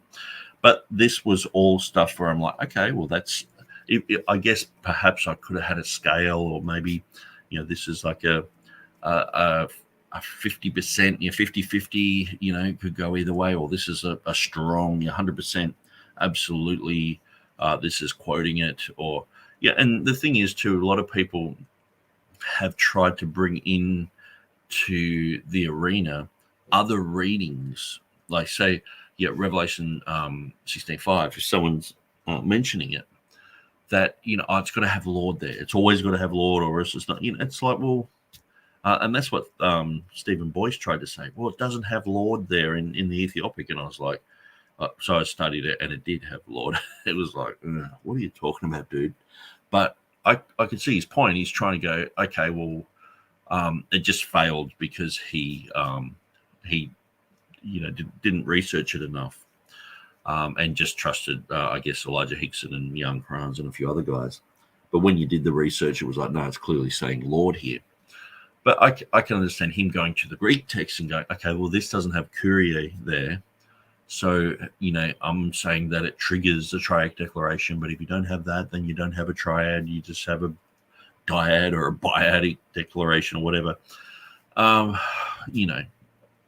to me, that's really straining at things. But let's just continue. And I'm going to jump onto Turretin's next video on this. He has more than a dozen places for us to look. And of those, I think it's a full 15. So a full 15 items for us to look at. That's potentially 15 additional episodes beyond this one, just to get through chapter 3. But I think it will be an edifying listen. I hope that it will be. I trust that folks who have been listening along will also find it edifying. But I understand that it is a bit niche, and it's not for every single person. But ultimately, I hope that it will be a blessing to those who hear it, and I hope that people learn and study and determine whether or not the TR reading is correct here, whether this is in fact an expansion of a rare nomen sacrum form of Jehovah and I am in the final triadic declaration, Revelation 16:5. Well, thank you all for listening with me thus far.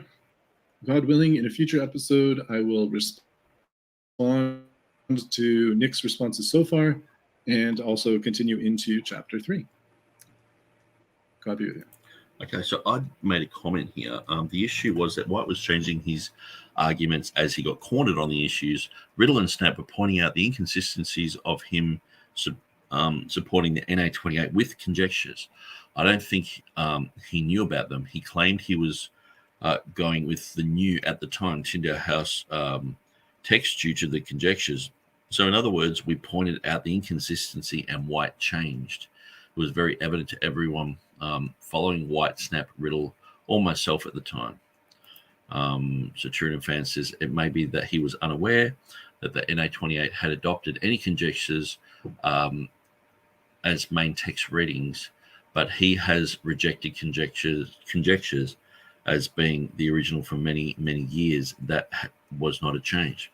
So, but the issue was he was showing this and he got it wrong. Then he got it right.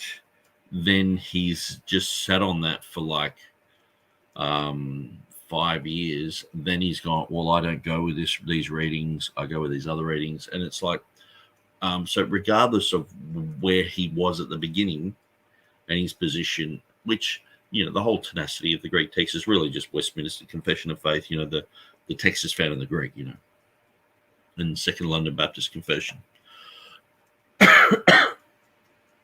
And so, you know, I think I sort of proved my point at the beginning of that video. But let's go to the next video. So that would be, it was part 10. Okay, where did that video go? So part 10 of that, and then we got part 12 of that. Where's part 11? Here we go. Thanks for watching. Let's get into... So you can see that I actually like this new YouTube feature. You can see with the red lines, the ones that I've listened to. And I've gone through quite a lot of TurretinFan's videos, listening to them. Anyway, let's continue on. So I'll probably fast forward the beginning, put it on like 2 times or something like that.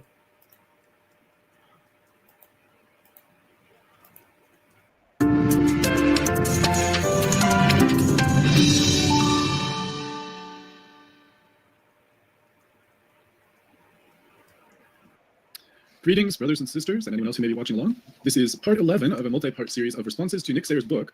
The book is called Revelation 16, a basis expansion of the rare nomen sacrum form of Jehovah and I Am in the final triadic declaration, which sums up the main point of the book quite well. If you've been following along, you know we have covered all about, I would say roughly, the first half of the book. We're moving on to chapter 3. And Nick has been doing this in a way that's fairly systematic in terms of building up his case brick by brick, not by starting with his main premise and then branching off into various supporting arguments, but by laying the groundwork, laying the foundation that's, you know, walking us along the garden path to come to his conclusion. I don't know if he's following it in the order that he himself studied this, or if he's doing it in just the way that he thinks would be most helpful. But whatever the case may be, I'm appreciative of Nick and of his work, notwithstanding some criticisms and pushback that I may offer from time to time. And of course, as you'll probably notice, one of my main issues is I understand why he focused on James White, and I understand that James White is one of the main voices speaking out against what he calls King James onlyism. That said, so I understand why James White is kind of a lightning rod for criticism from the pro-King James Version side. I myself am pro-King James Version and many things, but not to the point of saying that I think that we can't improve Revelation 16:5 in the King James Version based on the Greek manuscripts. To me, that's very important. I'm not just trying to improve it because I don't like God's word. That would be a terrible reason. The reason is because I don't believe it represents God's word accurately here in Revelation 16:5, and therefore, going to the Greek manuscripts, we see that they don't support, in my position so far, that they don't support the King James Version reading of Revelation 16. Okay, so I'm just going to slow this down a bit because he is saying his position that he doesn't believe that it supports. So this is one of the things where Dan Wallace has said, you know, in World War II, there were 1 million biblical manuscripts that got destroyed just in World War II alone. So, you know, what happens when readings get lost? What happens when you can't find all of Erasmus's manuscripts because half of them are just gone in history? I mean, like Beza's manuscript, people have no idea. Like, people don't even know what we're talking about half the time. And then if they get to this level, they're like, oh, well, I guess there's a manuscript around somewhere with this reading. Where did that end up? And so, what was it? And people, most of the time, people have absolutely zero idea of which manuscripts have been used and are being used for the text of the Reformation. There's a lot of guessing, and that's why when you look at the one that they say is the one that Erasmus used for the Book of Revelation, they're like, oh, see, any departure from the text, he back translated from the Latin there as well, and he wouldn't even put the Comma Johanneum in when 95% of Latin manuscripts have the Comma Johanneum. He wouldn't even put it in due to the Latin. He waited until there was Greek evidence. Then he put it in. And, he had a lot of internal evidence to do that, including grammatical evidence of solecism, like we've pointed out with Georgios Babiniotis and others. But then they just make this claim, everywhere where it's different from Reuchlin's text, he just back translated from the Latin. It's like, it just gets ridiculous. Listening to text critics, I just cringe. And most of the time, people who are popular text critics, there's just people on the internet who just say stuff that's just so ignorant. It's like flat earth stuff, really. It's really strange. It's bizarre. And James White has entered that kooky type of land as well, where he just says really strange, weird, bizarre things about Erasmus and Stephanus and Beza and just parrots whatever, comes down the pike from the academy. It's unquestioned. Just, this is what Erasmus thought. See, Young Grant's proved it, And it's like, well, have you ever thought of an alternative? Have you thought about it that, originally? You haven't had an original thought on that? Or you just go, the consensus says this. Bart Ehrman said this, or Carlo Martini said this, or Westcott and Hort said this, or can you think outside of that box? Anyway. 5. And I would have loved to have a little bit less focus on James White. This is my taste. I'm not the author of the book. I'm not Nick's. I'm not his writing boss or tell him how to write his book. It's his decision. How he criticizes and who he criticizes. So, well, the main critic of Revelation 16:5 is James White. So, of course, if he's going to go and play on the highway, he's going to get hit. And if this was Dan Wallace, I would say, Dan Wallace, this and that. And so, critics who come against certain things, like Hislop came against Easter, he ended up getting run over, and to the point now where people are just like, man, Hislop was just whacked and off the wall. And anyway. But you'll notice maybe some little irritation from my side. James is a friend of mine. Not all the criticisms that are offered I agree with. I try to be fair. When he has a picture that doesn't have the text that's supposed to be there in the picture, I acknowledge it and move on. But when I think that he's been misrepresented, I'm okay to say that as well. And I have not misrepresented James White. I've clearly pointed out his inconsistencies, his lies, his slander, his demonization. And actually, at the end of the book, I sort of have a bit of a list, and it was sort of with James White in mind as well. So I'll come back to this page here, 120. But if we go right to the end and go back.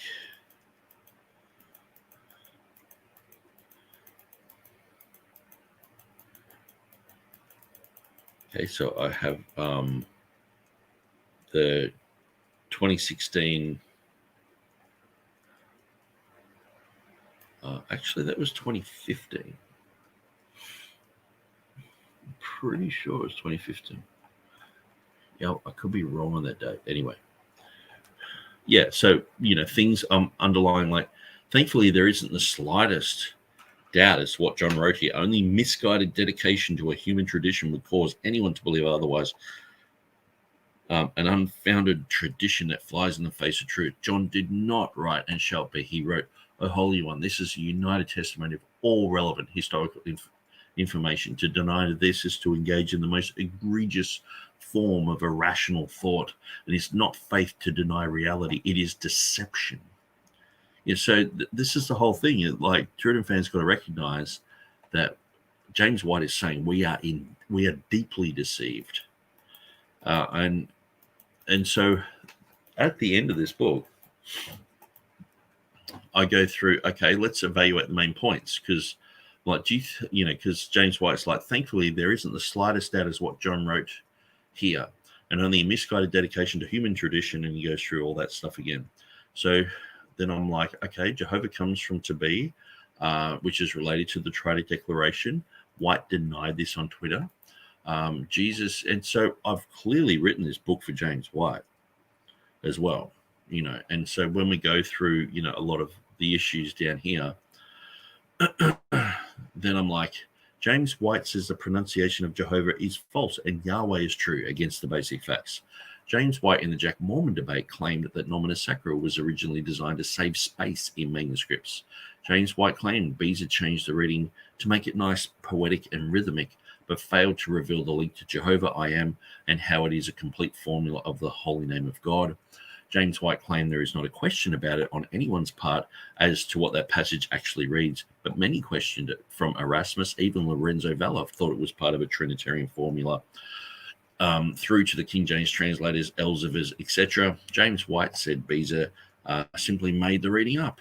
Why should I take Theodore Beza's conjectural emendation where he decides the reading on the basis of what he likes? And the King James Version contains a reading created out of the mind of Theodore Beza. So James White said nobody before Theodore Beza had ever had the idea that Revelation. So you can clearly see I'm going through well documenting the errors of James White here, and going through. Look, he said "cop eighth," and I'm like, yeah, I found it in the Ethiopic. He's saying it's not in the Ethiopic. Hoskia's work, so when you go through all that, you just like, you have to go, well, yeah, James White is wrong on that. Clearly, I fully document where James White's wrong with this. And I know TurretinFan might just be going, okay, well, I only really want to deal with the facts, Revelation 16:5, whether it's true or not or whatever. But we've still got to show where the previous guru on Revelation 16:5, before I came along, was saying all this sort of rubbish, and it needs to be exposed.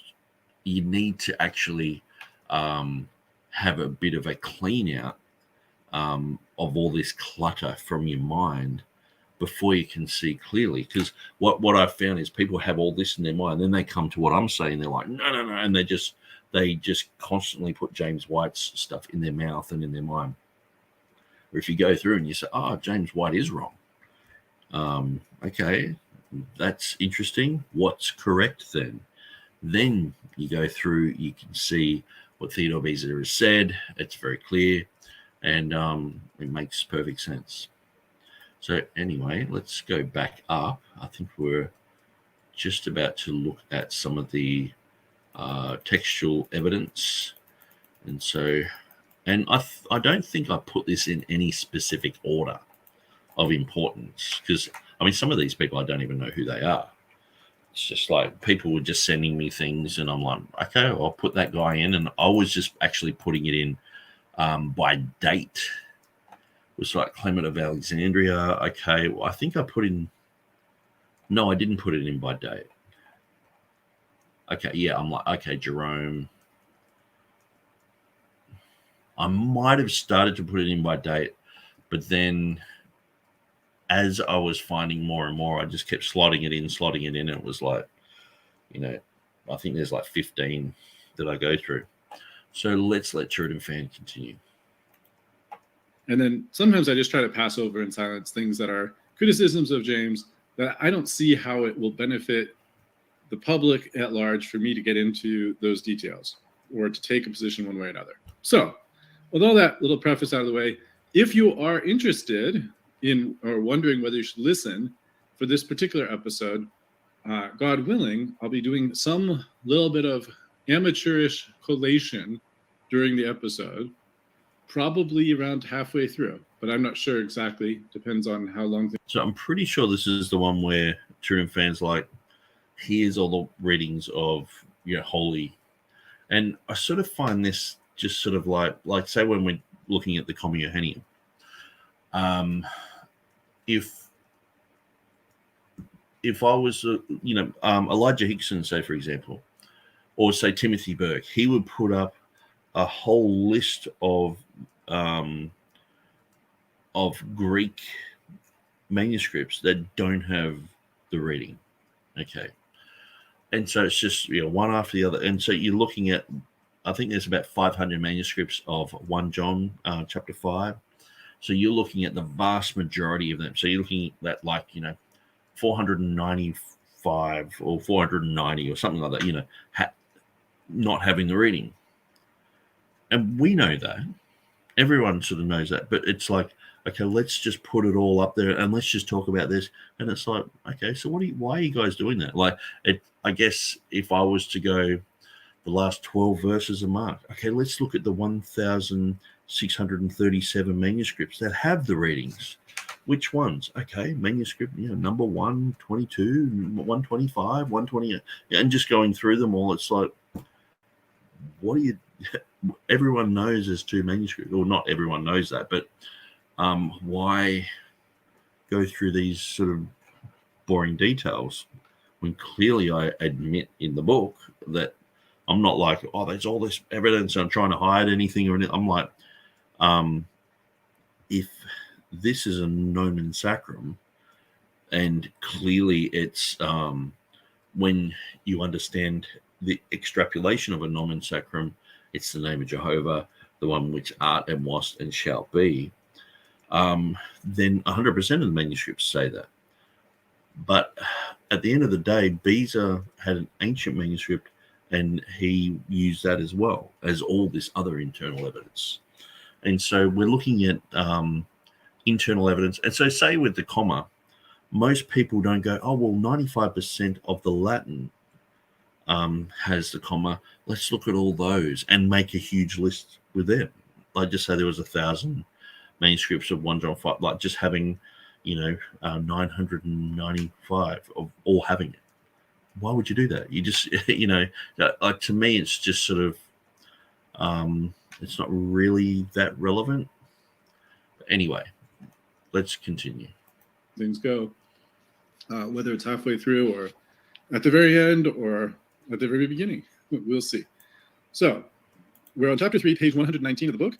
He begins with a quotation from James White, the King James Only Controversy, cites the 2009 expanded version, which I do have here. And I guess for the sake of, what's the right term? For the sake of consistency with my last review, I should kind of move around some of the other books here. I think it's still here. Yes, it is. It's moved to the bottom of the stack because I've been doing so many other topics. But here's James' book. This is the 2009 edition that's being quoted. Apparently, this is page 241 is the citation. Let's check if what we find is on 241. 241. Let's see. All right, yes. Looks like we're good to go in terms of this. So,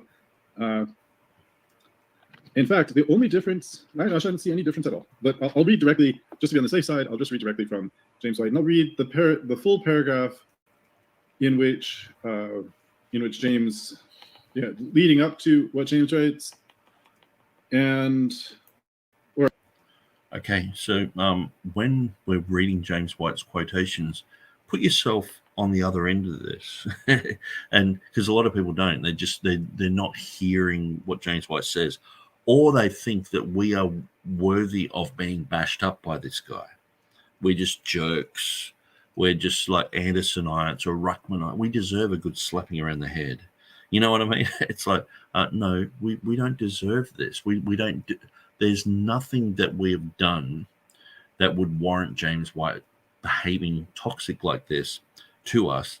And this is in his book, let alone what he said. If I just gathered all the things he said on the dividing line against me and just put them back to back, you'd just be like, man, this Nick Sayers guy is just like the creepiest person in the world.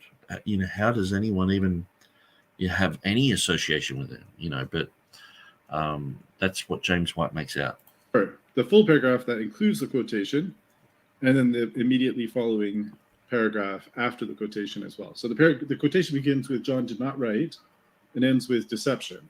So if you're following along with Nick's book, you'll know where I'm, or if you don't have a copy of Nick's book in front of you at the moment, that's the part he quotes from John did not write to deception.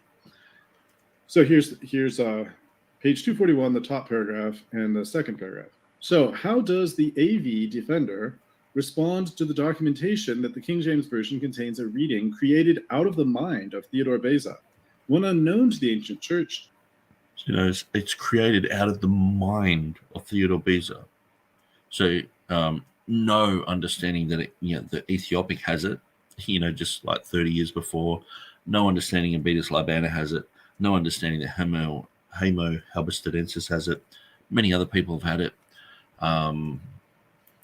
Unknown to all Christians until the end of the 16th century. John did not write, and shalt be, he wrote, O Holy One. This is the united testimony of all relevant historical information.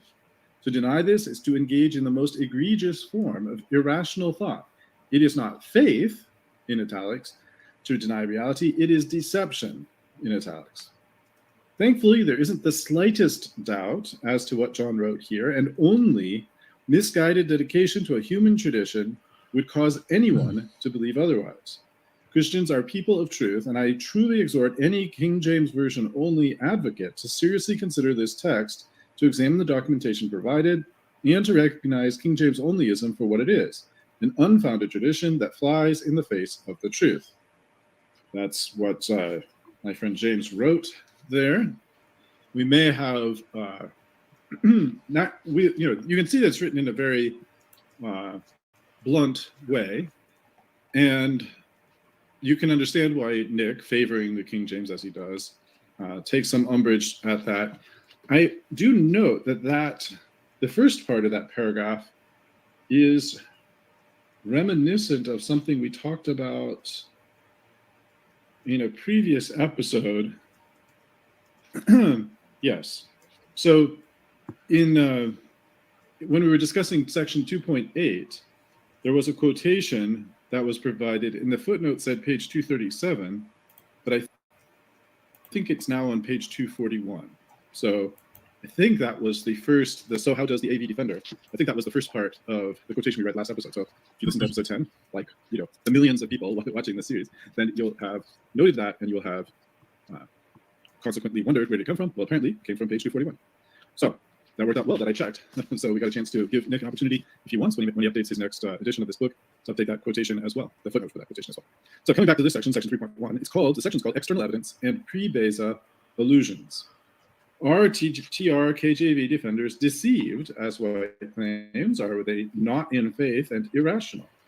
In this chapter, we will look at the external evidence for the reading of shalt be in manuscripts, versions, church writers' quotations, and early print editions until about the time of Calvin and Beza. Now, I pause here to say, and this is important, and I want to get this out relatively early in the Truth Defender says shalom, shalom to you too, Truth Defenders, and I guess this is going out to all the kids.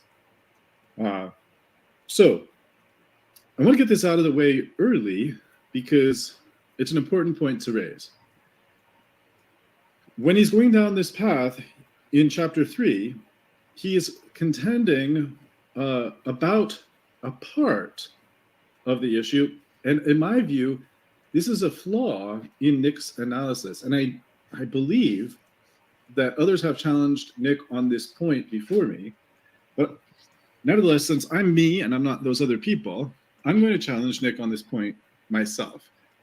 Beza's difference, the variant produced by Beza, that variant is not simply the inclusion of shalt be. That's only one aspect of the change.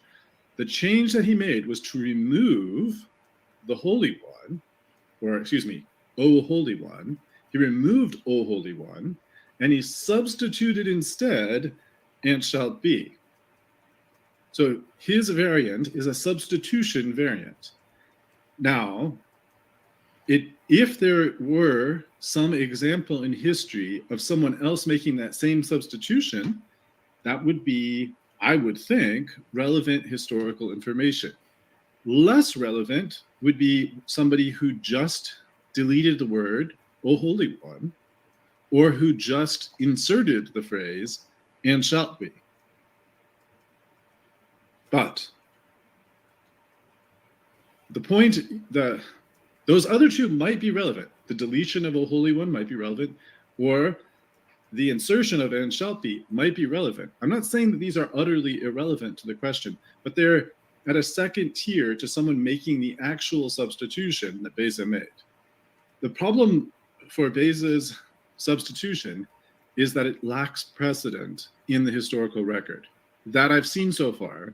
And which is why I've written in my book that I mentioned earlier, this is a unique, it's a unique book, it's a unique verse, it's a unique name, it's a unique God. There's so many things unique about this verse. Having the name of Jehovah expanded in a verse, you wouldn't get the names of I am, especially when Jesus is saying, before Abraham was, I am. You wouldn't just see that as just a normal way of speaking, I am before Abraham, and just place that into just a normal way of reading. You would go, no, and in most Bibles they capitalize I am there, recognizing that Jesus is saying that before Abraham was, I am, talking about the burning bush, talking about Exodus 3:14, and so it's a unique verse, and so you have to take all that into consideration here. It's like, oh well, this doesn't happen anywhere else, so why should we believe? It's like, oh okay, so so other places in the Bible where these are unique things, we should just sort of disregard them because they haven't happened before. The I am statement of Jesus. It's like, well, what was he trying to do there? It's, well, there's no other verses where he's just clearly stating that he is the I am here. So we just got to forget that and just say that he was just sort of saying I exist, or it's like, no, you match these things up, and there are some things. Yes, we go through and people are like, well, you have to have a certain amount of verses to create a doctrine. I don't see that. I get my teaching from every word of God, and even if there's this one verse, a standalone verse that says something, I believe that, and I follow that, and I get my doctrine from that. So the name of Jehovah is in this verse. It's expanded. Like I've said all the way through the book about the difference between who was and is to come, being the past, the present, and an event, like a Christmas type of thing. It's an event, was and is to come. That's the second coming. Or to have was and is and shall be, which is more of it, you will exist into the future forever.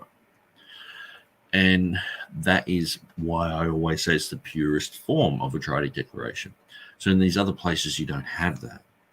Here you do have that. So it's the most unique of the five triads. And it's clearly talking about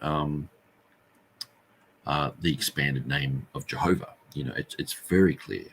And so these are things that have got to be taken into consideration. That's an important qualification. I haven't finished reading Nick's book. Maybe the remaining chapters will provide us with some kind of support, some kind of evidence, some kind of historical account that provides a witness to the Greek text that Beza says is there. Now remember, there's two, or there's more than two, but there's at least two ways that there could be a witness to a reading. The most direct witness would just be a manuscript in Greek of Revelation, meaning a manuscript that's a copy of the book of Revelation, a handwritten copy of the book of Revelation in Greek from the relevant time period. And for our purposes, the relevant time period is any time before Beza and going back all the way to the apostles. Obviously, if it was somehow before the apostles, it couldn't possibly be a copy of the book of Revelation. It had to be something else. And if it was around the time of Beza, it would be a bit suspicious because maybe it's just Beza who hand wrote a copy out himself for his own purposes.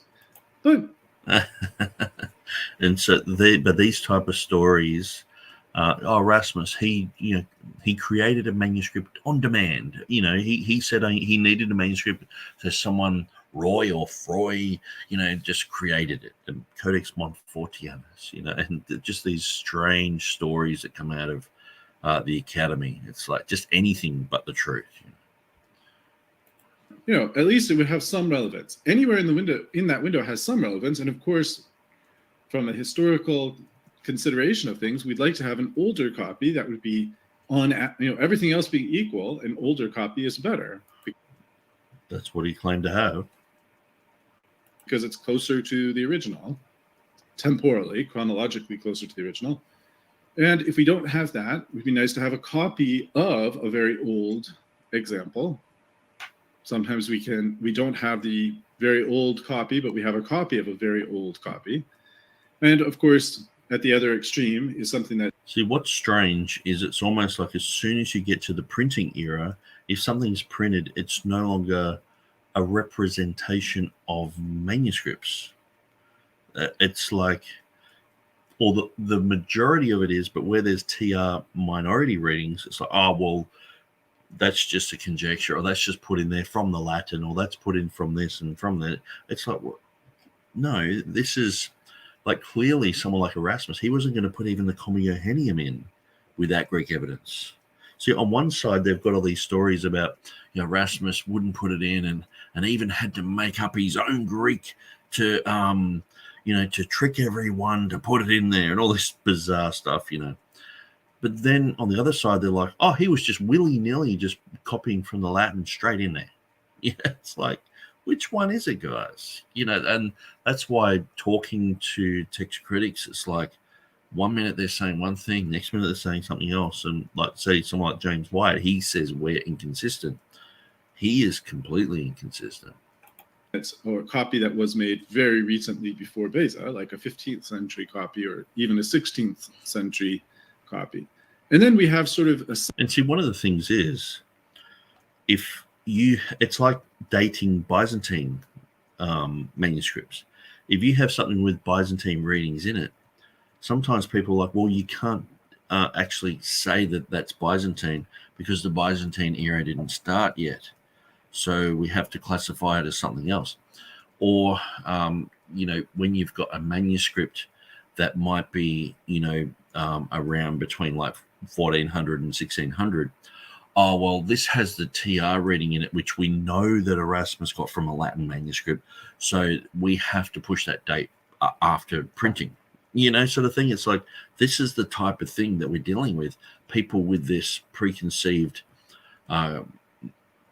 dating methodology of that manuscript, we put it here, we put it there. Like sometimes, the people were copying from printed books into manuscript, but I'm always just skeptical of every date unless it's actually got a date on it, because sometimes you go through and it's like, hang on, that's not matching up exactly with what Erasmus has or what Beza has or Stephanus. And it's like, how do you know that that's copied from there? Oh, well, it's got these other readings in it that are only from Erasmus. It's like, couldn't that be something that he used? Oh, no, that's You know, so you've got this issue as well of dating manuscripts around that period.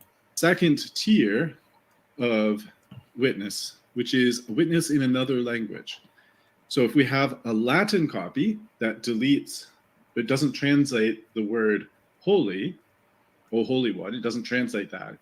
And instead it has a form of shall be, in Latin, of course, but if it has shall be and it deletes holy, that would be a witness, presumably, to the underlying Greek that Beza is looking for. But we have to be careful when we're going from another language, because we need to see what Greek does this represent. Sometimes it's not it's not a woodenly literal translation of the Greek. Sometimes the author is using some kind of dynamic equivalent, and the dynamic equivalent might be this is a famous example from Dick's own comments and also from Hoskier, that the Arabic doesn't literally translate things here. It just puts eternal in terms of not putting who was and is. It just says eternal.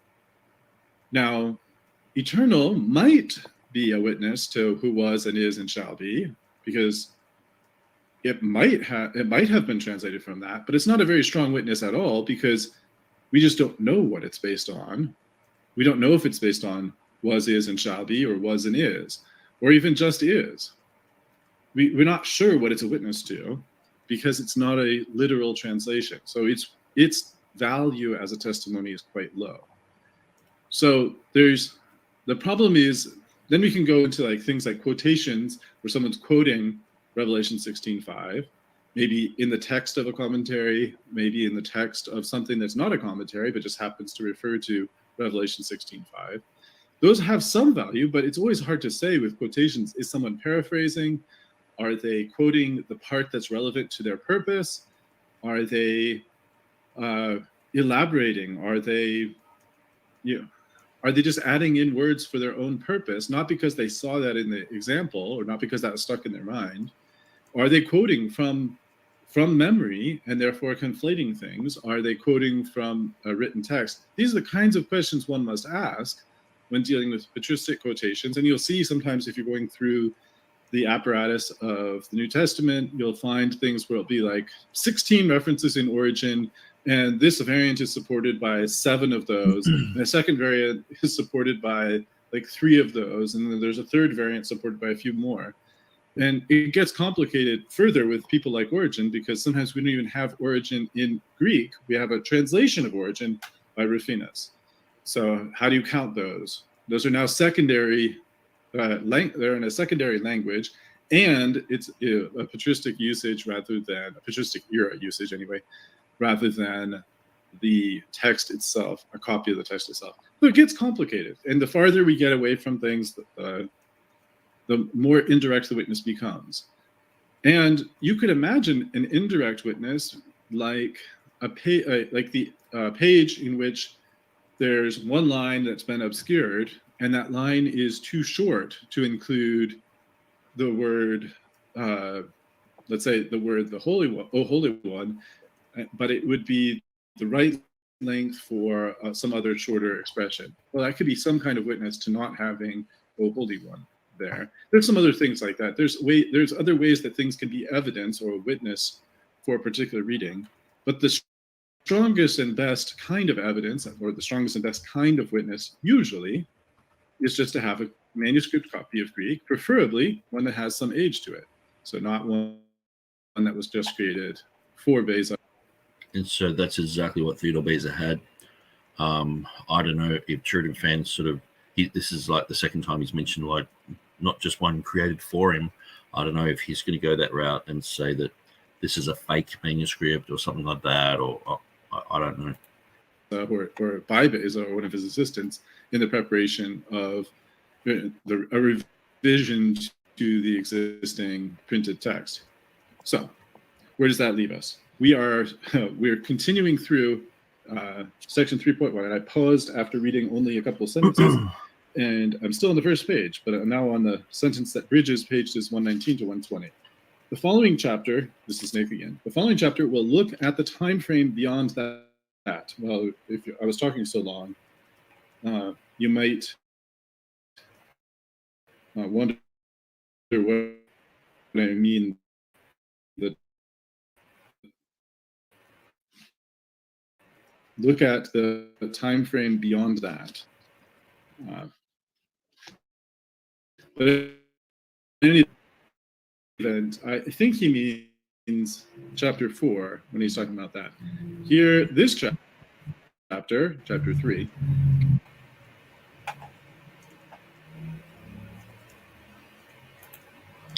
Sorry about that. I was actually opening up something else and it took all my bandwidth. So I'll stop doing that and I'll just rewind this a tiny bit. And simple chronological talking about that. But in any event, I think he means chapter 4 when he's talking about that. Here, this chapter 3, contains a basic chronological list of the evidence White refuses to look at and simply dismisses as irrelevant to our topic at hand. Then he puts a footnote that says, it must be acknowledged that some of the quotations allude directly to Revelation 16:5, others to I am and Jehovah, and some to both. Due to the related nature of these instances, all are considered significant in this examination. I'm not a big fan of saying people refuse to look at things. If he did, he did. It doesn't really matter for our purposes whether or not he refused to. Let's just continue. He says, White. I gave the book to James White in his hand personally, and he refused to take it, and then announced on the dividing line that he would never read it. So he's refusing to look at the evidence. Like I was just like, oh, there's an Ethiopic, and the next day he's doing dividing lines on it, and he just refuses to look at evidence that shows that there is, the future reading shall be in other documents. And wouldn't you just welcome that? If you've written something about it, wouldn't you go, oh well, thanks for showing me that, I'll look into it, I'll check it out? And he's just like, no, and just refuse it. He said he would never read my book. So what's wrong with me saying this is the evidence that he refuses to look at? He refuses. If I saw you, Turretin fan, and you were doing some sort of preaching thing at a church, and I came up at the end and said, hey, here's a book, that I've written. It's got a lot about you, a lot about this topic. And you were just like, no, I'm not taking it. And then the next day did a whole video. I'm like, I'm not taking his book. I will never read his book. What a desperate attempt to try and, come and show me who is this guy? He's so desperate. He drove all the way there. Just, it's like just made out of some sort of psycho. And I'm like, man, I'm just trying to show you where there's evidence of this, like trying to do the right thing, showing you, giving you right in your hand the article that I'd written. It was 80 pages long at the time. No, I'll never read it, White fails to enlighten his readers about all of the appropriate information. Well, there almost always is more information that could be provided. Let's see how important this additional information is and whether it changes anything.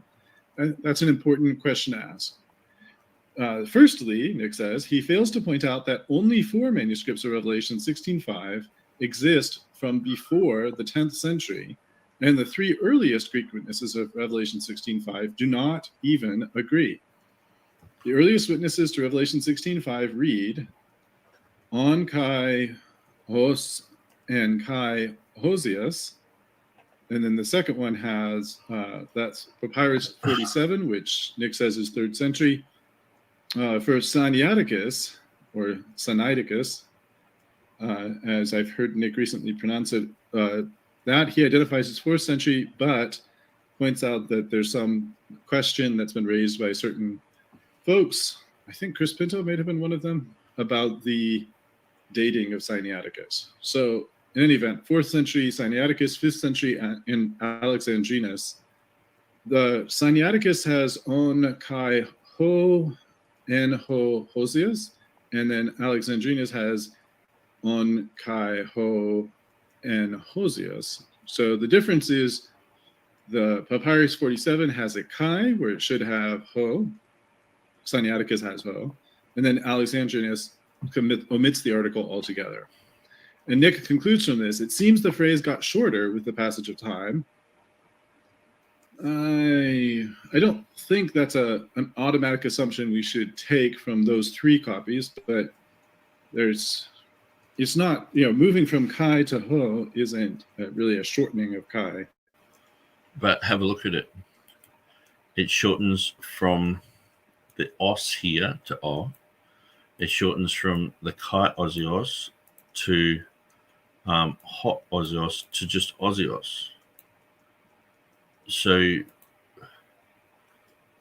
have the chi becoming o, and then just completely any type of definite article just completely gone. It seems that the phrase got shorter with the passage of time. Nick says there's definitely not an agreement, as White claims in his book. Since Alexandrinus has only hosius, we can see from these three early witnesses that the modifications set in early. So Well, see, one of the things is James White usually says that wherever there is textual disagreement, where there are issues, then you'll usually see a lot of variant readings surrounding that issue. So you'll see sometimes that there will be a definite article just dropped out. You'll see sometimes a word will be changed. There'll be a conjunction there. It'll be missing in other ones, and you'll just see a lot of mess where people are sort of like, what do we do here? There is a difference between having the article and not having the article. I'm not sure that it has any difference in translation from Greek to English, but in any event, he says that modifications set in early. There's been no one on the side of textual criticism from Origen onward, and I don't know if there was any textual critics that we know of before Origen, but from Origen onward, there's been no denying that people have made errors in copying the scriptures. Hopefully, most of those errors are careless or negligent, and very few are intentional and willful in errors that have been introduced into the copies. But there have been intentional changes, sometimes to fix what was thought to be an unintentional error, or even what was thought to be an intentional error. But nevertheless, the idea that this is some news, that there's early errors in the transmission of the text, it shouldn't be news. Now, I suppose I can understand why, with the very blunt way that James had described the situation, one might think that he was suggesting that all of the copies of Revelation 16:5 are Xerox images of one another. And that isn't the case. I can understand why someone might get that idea. It's not the case that they're all Xerox copies of one another. And we're actually, God willing, going to look at some of that issue today ourselves. But the thing is, James White will say, the Byzantine text, that's basically just rubber stamp, And so it's like, okay, well, and most of the time he's saying we're only going to go from, the 10th century, before the 10th century. Anything after that is just irrelevant. Oftentimes he'll say things like that. So I'm doing his own methodology and say, okay, there's only 4 manuscripts here. And the earliest 3 are in disagreement. So which one do you go with? Do you have the conjunction there? Do you have the K there? Clearly showing it's going on to say something. The and holy. What's that mean? Why have the conjunction there? And then it's dropped to the holy and then just holy. It's what's going on here. And so pretty much what you'll see mostly on the Dividing Line program is James White will only deal in that arena with manuscripts of about that age. So he's got to sort of choose the reading from those. And that's why I pointed it out. It was like, okay, so what's it actually saying here? Let's go through that. And so themselves. He says, let's see what else he says.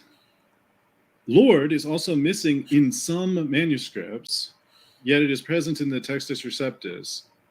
Now, I think what's missing there is context to that assertion, but we'll come to it in a minute.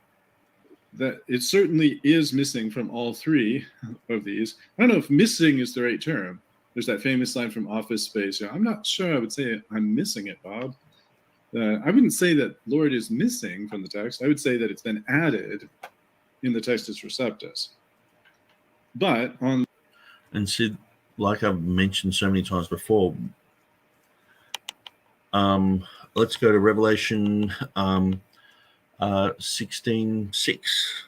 Oh, well, there's another word that I don't like, and I think that that's been added to from the Latin or whatever. Let's delete that one. And okay, let's add this other word in, and or whether you want to say added or deleted or whatever. Where is your text? Because see, the thing is, TurretinFan's like, oh, I use the King James and that's fine and blah blah blah. But then when it comes down to these textual issues, he seems to be siding with the critical text. And when James White goes all majority text, he seems to side with the majority text, against the TR. That's usually that's the practice that apologists are trained to do, because of the whole misconception that the Textus Receptus is only based on the majority text, which is a ridiculous claim. But it's like, okay, so where is your text? You're saying you reject the Nestle Alarm readings. So where is your text, and where are there errors in your text? Yeah, that's a pretty reasonable question, because if you're going to say, oh, the originals say this and this and that, and it's like, well, how come with some readings that you're claiming are original, where the critical text has way less attestation in many places?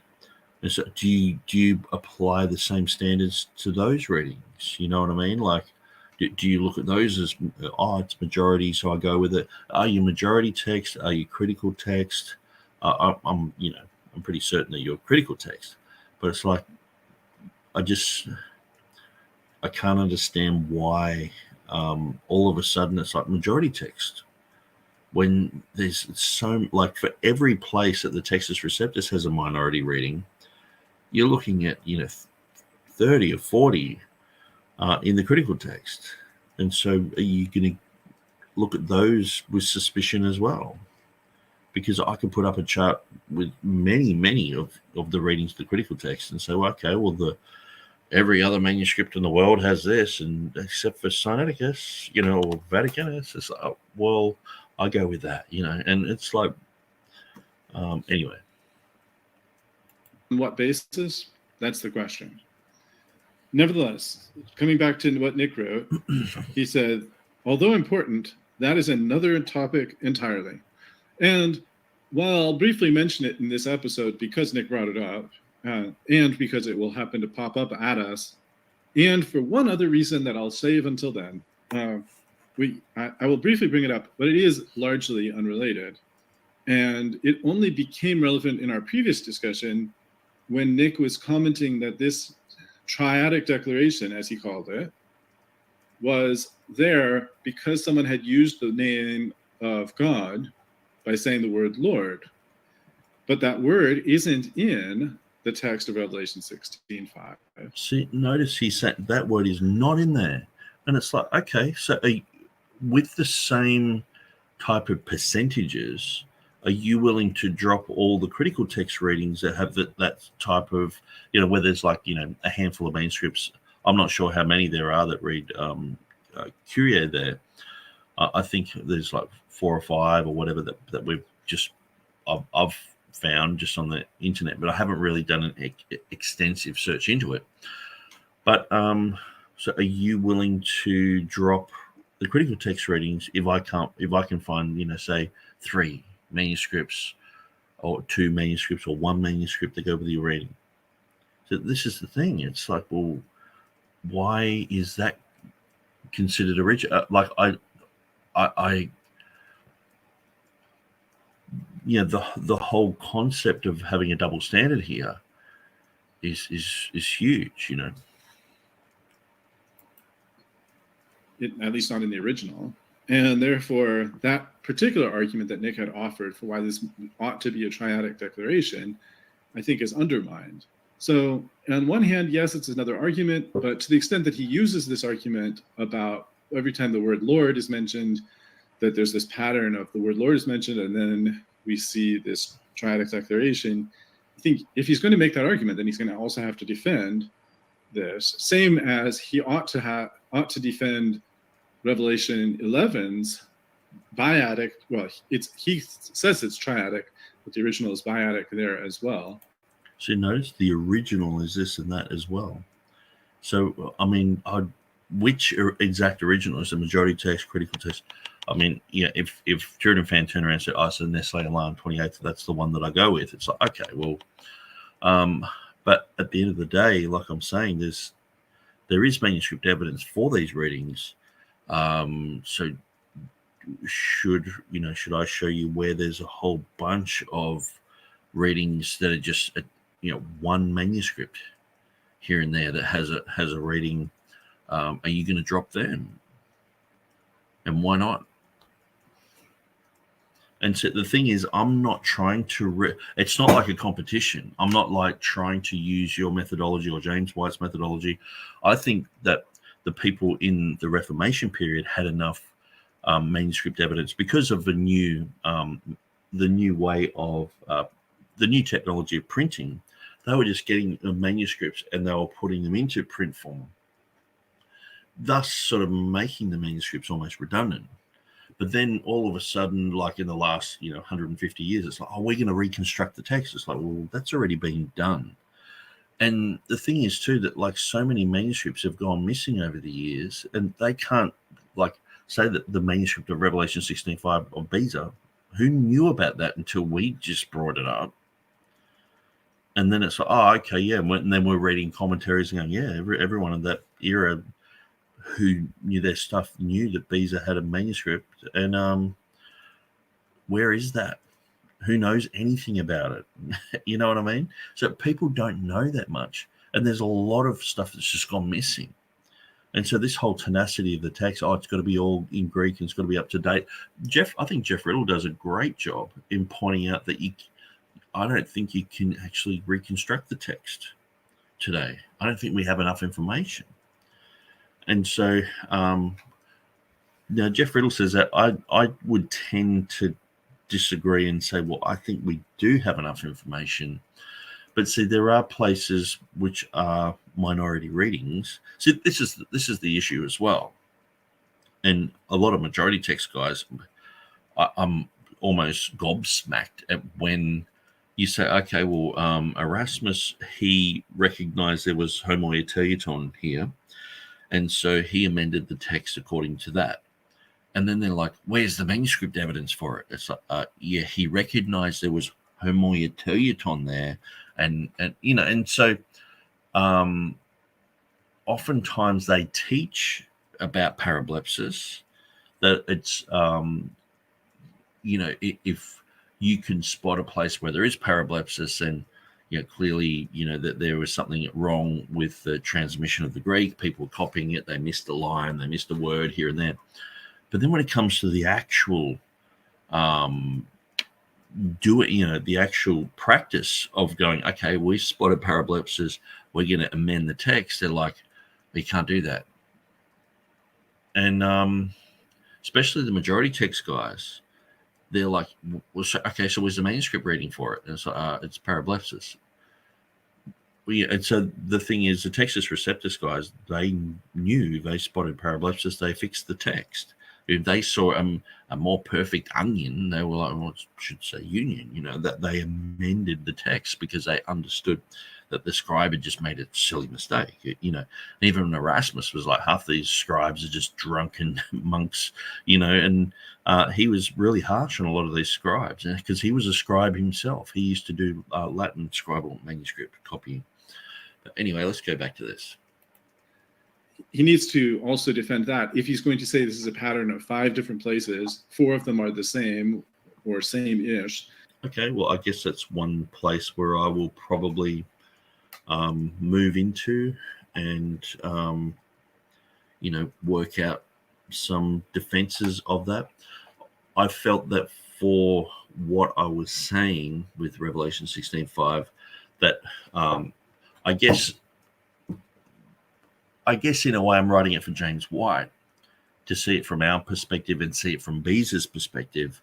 But then it's like, oh, you have to defend this reading here too, and you have to defend this other thing over here too, and you have to defend Lord, and you have to defend Revelation 11, 17 as well, and you have to. And it's like, man, I'm used to having a text that is unchanging, that's solid, that's got these readings in them, and so it's like, I understand you want me to go through and defend, all this other stuff. It's like, man, I'm just defending what, James White, he said in his book, there's no evidence for this particular reading. And that's why I was like, look, we could go there, but for our intents and purposes, let's just stick with what we're talking about at the moment. And I do mention it in the book. Because people kept bringing it up and saying, if you don't have Lord there, then you don't have a trade declaration. It's like, oh, okay, so now you're saying that we shouldn't have any of the trade declaration? No, just the past and the present. Okay, so Jehovah just has the past and the present. It's just so strange. To me, these complement each other. You've got the trade declaration there, which would point to Lord because that happens in the other places, and then you've also got Lord there, which complements the Triadic Declaration. you know what I mean? And also you've got an echo. So this is a lot of the stuff that I haven't got in the book. You've got the echo of verse 7 in with Lord there. And you also have the psalm, which the angel was quoting with the word Lord there as well. And so you can see that on my website. So hopefully I can get to there without causing the bandwidth to cut this out. So I'll just go to Revelation 16:5.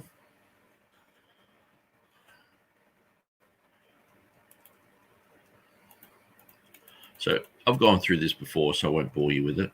Now I do have, a little bit on Lord in the book of Armagh, which is from, I think it's about 807 AD. And this has Curio in a nomen sacra form of Domine. Uncial 051 from the 10th century.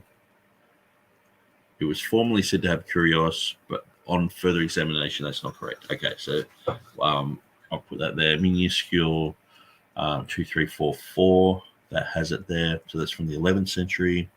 Okay, so we're dealing with things which have Greek manuscript evidence.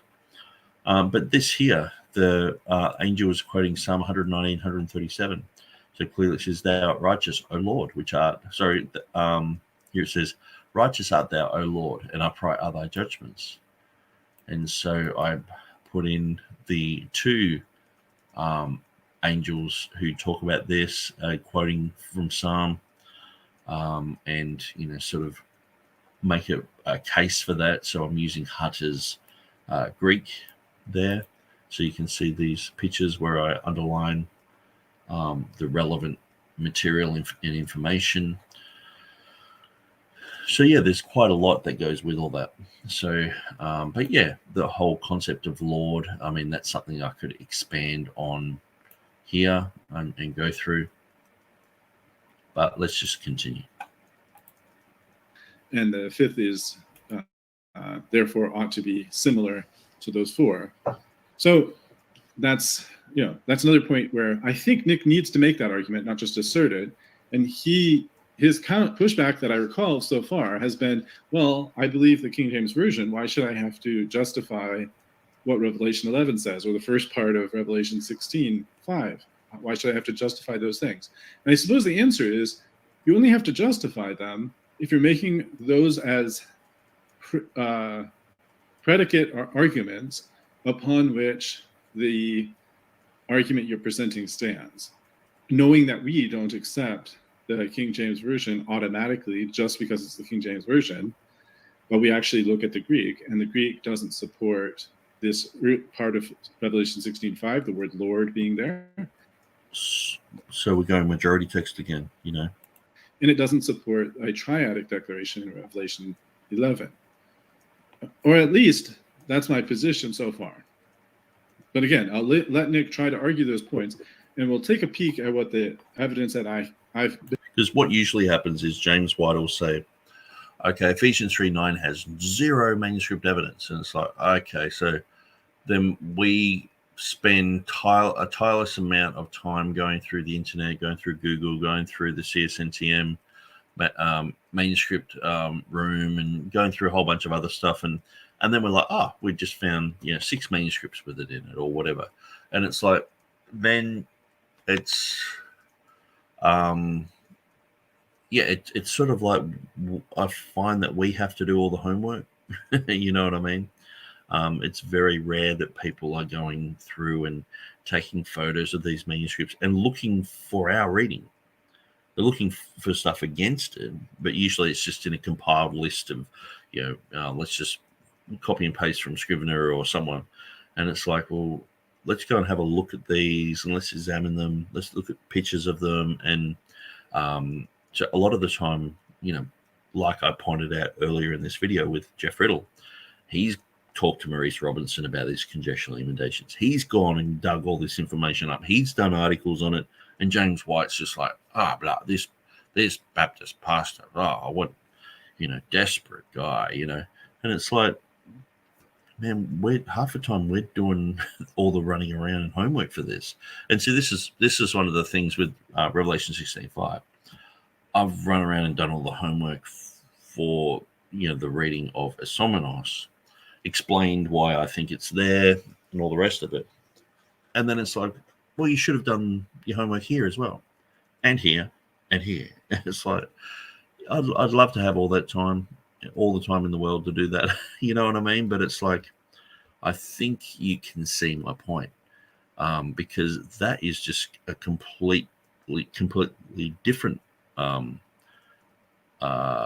concept. And also the whole thing is, TurretinFan's not saying, okay, but Beza did have an ancient manuscript. Is he just disbelieving that, or he just doesn't want to bring it up? Or it's because if Beza had an ancient manuscript with that reading in it, clearly that would also inadvertently defend the reading of Kyrie being there, seeing that the internal consistency would have that reading in there. And we can see in 11th century manuscripts, I think it was 11th century, where this reading is there. So we see 11th century, it has the reading, the Kyrie. So we have attestation for it, and Theodore Beza having the reading, the past, present, and future, and he's put that in there as a somenos, saying that's what it reads. Inadvertently, that would that type of pattern would be good internal evidence for the reading of the Lord. So that has to be taken into consideration as well. It mightn't be written in my book, but it is documented fact. Been able to find shows in just a minute, but let's let Nick continue. He says, holy is reflected in modern versions, but none seem to follow the and of Papyrus 47. I think he means none of the modern versions follow the and in Papyrus 47.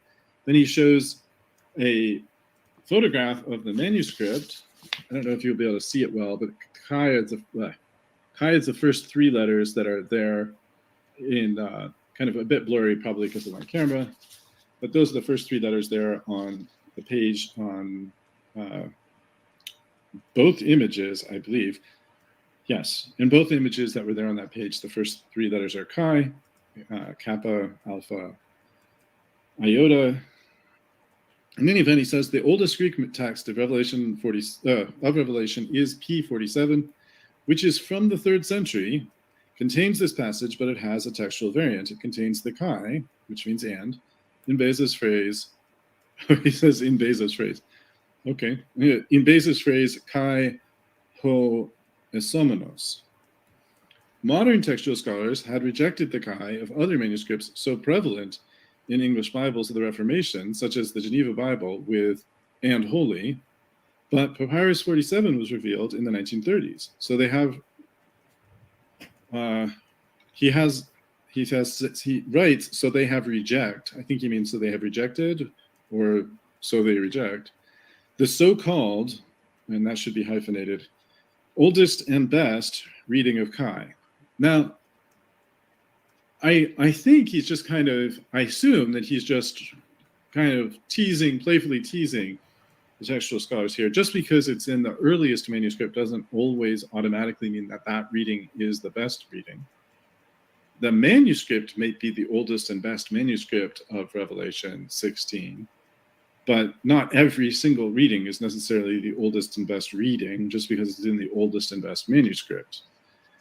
But anyway, so I'm not sure what's going on with that comment. I assume, like I say, I think he's just being kind of playful, and I'll just continue on. Several people have asked, and what? What was P47 going on to read? Many Reformation Bibles, being more honest to the reading, had and holy, whereas White concludes the reading is indisputably O Holy One, as if there are no variants. So, if Well, that's what James White says in his book. He says every manuscript says a holy one. So it's like, okay, let's look at the first, 3 of the oldest. They're not all saying a holy one. One says and holy, and so it's got this other variant in it, which is leaning towards and what, and it's got a conjunction there, which would to people who believe that text has been amended, it would say, the past, the present, and the future, and esomenos. If James, and I'll just put it like this, if James suggested that there's no variance at all, then he would be wrong to do so. I think what he meant is there's no variant with Beza's reading. That's what's not there. So Beza replaced the O Holy One, which is 2. Which James White would be wrong anyway, because Beza had a manuscript with that reading. 2 words, an article and the word for holy, with 3 words, which is kai, an article, and esomenos. So that was his substitution. 2 words that are in the manuscripts, although not necessarily in all the manuscripts, with 3 words, one of which is actually the right word, but Beza is not presenting it for that reason. And kai, which is in some manuscripts, but not with the 3rd word, esomenos. Esomenos there isn't in any of those manuscripts, of any of the Greek manuscripts that we're looking at. But in any event, we'll kind of come back to that question in a little bit. So, because we're going to do some collation, God willing, we'll do a little bit of collation here. Let's see, we'll return to him. He says, as we shall focus on soon, Beza has pointed out that in the manuscript for the Latin Vulgate for Revelation 16:5, the text was foolish and divisional because of the and, but the same issue occurs here in P47. But modern textual critics reject the early papyrus reading of Kai here, as it has caused the sentence to be foolish and divisional. James White feels that because those who defend the ecumenical text or hold to a Textus Receptus position can effortlessly provide a mountain of textual evidence to prove their Textus Receptus readings have a vast majority, that when on the rare occasion this is not the case, we are being inconsistent. On on that point, what he feels or doesn't feel is kind of it's totally irrelevant to the question. He could have any kind of feeling he wants. That's not the issue. But what about this question? Are they being inconsistent? Well, they're inconsistent if they're saying that the reading is right simply because, and the other reading is wrong, simply because the reading they prefer has more copies in its favor. If they say that is the reason, that's the actual standard to follow, then they should be majority text advocates. But they're not. And why not? But that's exactly what you're doing. You're saying, okay, Kyrie in Revelation 16:5, well, it's not a majority, so that's not the reading.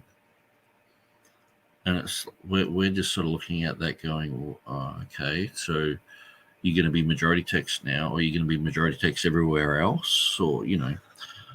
And I understand if it, like I was pointing out that Revelation 16:5, it's a rare, you know, name, and it's a rare book and a rare this, but the thing is, there's plenty of places I could show in Revelation or in the Gospels where there's just like one manuscript against everything else, but the critical text goes with it, and so. Different answers for different people, but it is an inconsistency. The question is there a nuance to offer? Because usually the critical text follows the majority of manuscripts. Almost always, it aligns with the majority of manuscripts. There are, though, quite a lot of cases. And so that's where, you know, say someone like Mark Ward, he would say, well, the vast majority of the time, you know, the Textus Receptus and the critical text are in agreement. No one's talking about the agreement. I mean, I'm sure that the general running of a country, like say China and the United States, there would be a lot of similarities between how things are run, but it's the distinctions of, you know, having a totalitarian society or having a democratic republic. I know people don't like calling it democratic, but having a republic, you know, that uses a constitution. I mean, most of that's gone out the door anyway. But there are these nuances and that's what people want to talk about. So when you have the critical text only being, I think it was 94% of the Textus Receptus, you got this 6% difference throughout the Bible. You got 8,000 changes. You've got 2,900 or less words in the critical text. So you got a lot of differences there, and so that's what people are talking about. They're not talking about the similarities, you know. Cases where it doesn't, even though the vast majority of words are just the majority text, and I'll show that in a second when we come to Revelation 16:5. But it would be similar elsewhere. In fact, interestingly, in Romans 5, which we're discussing in a separate series, in Romans 5:12-21, which is something I'll be debating, there's no difference between the Textus Receptus and the critical text. And I wouldn't be surprised if in all of those verses, there's the majority of manuscripts all align. Not that every manuscript is exactly the same there, but that the majority of manuscripts support the readings of each verse of that section.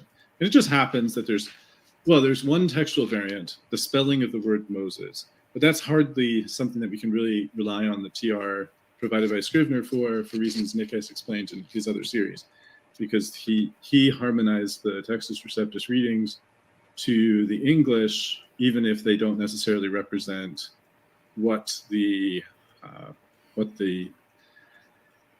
King James translators were using. So we can't really focus on that spelling variant, and it doesn't translate anyway. So, but anyway, let's come back to what Nick's saying here.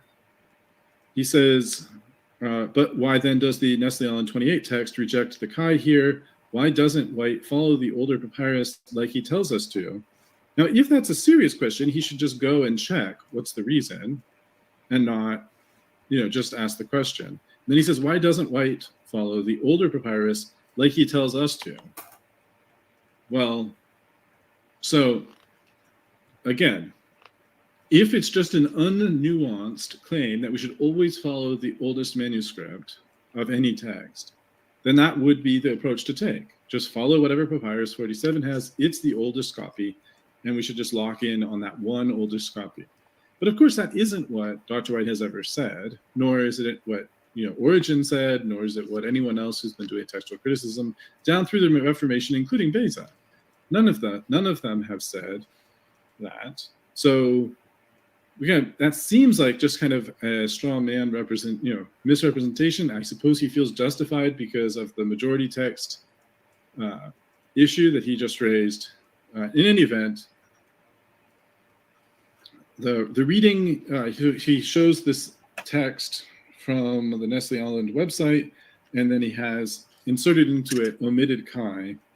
He says, the reading is clearly the triadic declaration, but with Kai o Hosius, which has been placed there to note nomen sacrum. So in this case, the word clearly is just a foot-stomping word. There's nothing clear about this being a triadic declaration. Quite the contrary. This is clearly not the triadic declaration.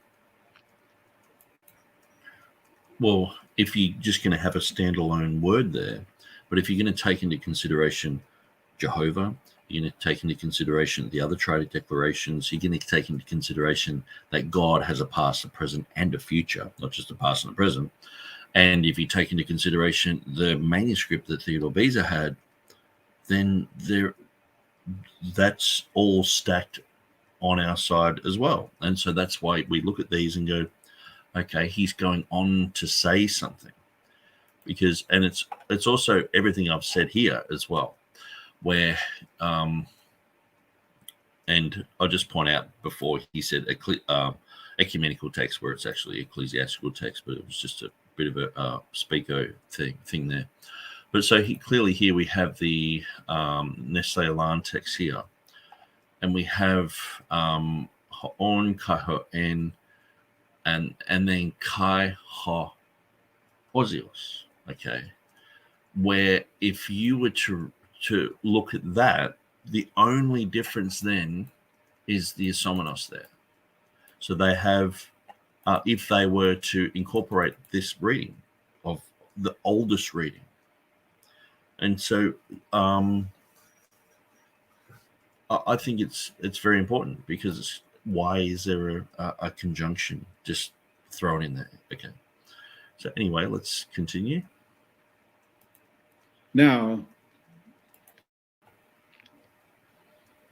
whether or not the Kai o Hosius, or with or without the Kai, has been placed there to note nomen sacrum is a question that's up to Nick to establish.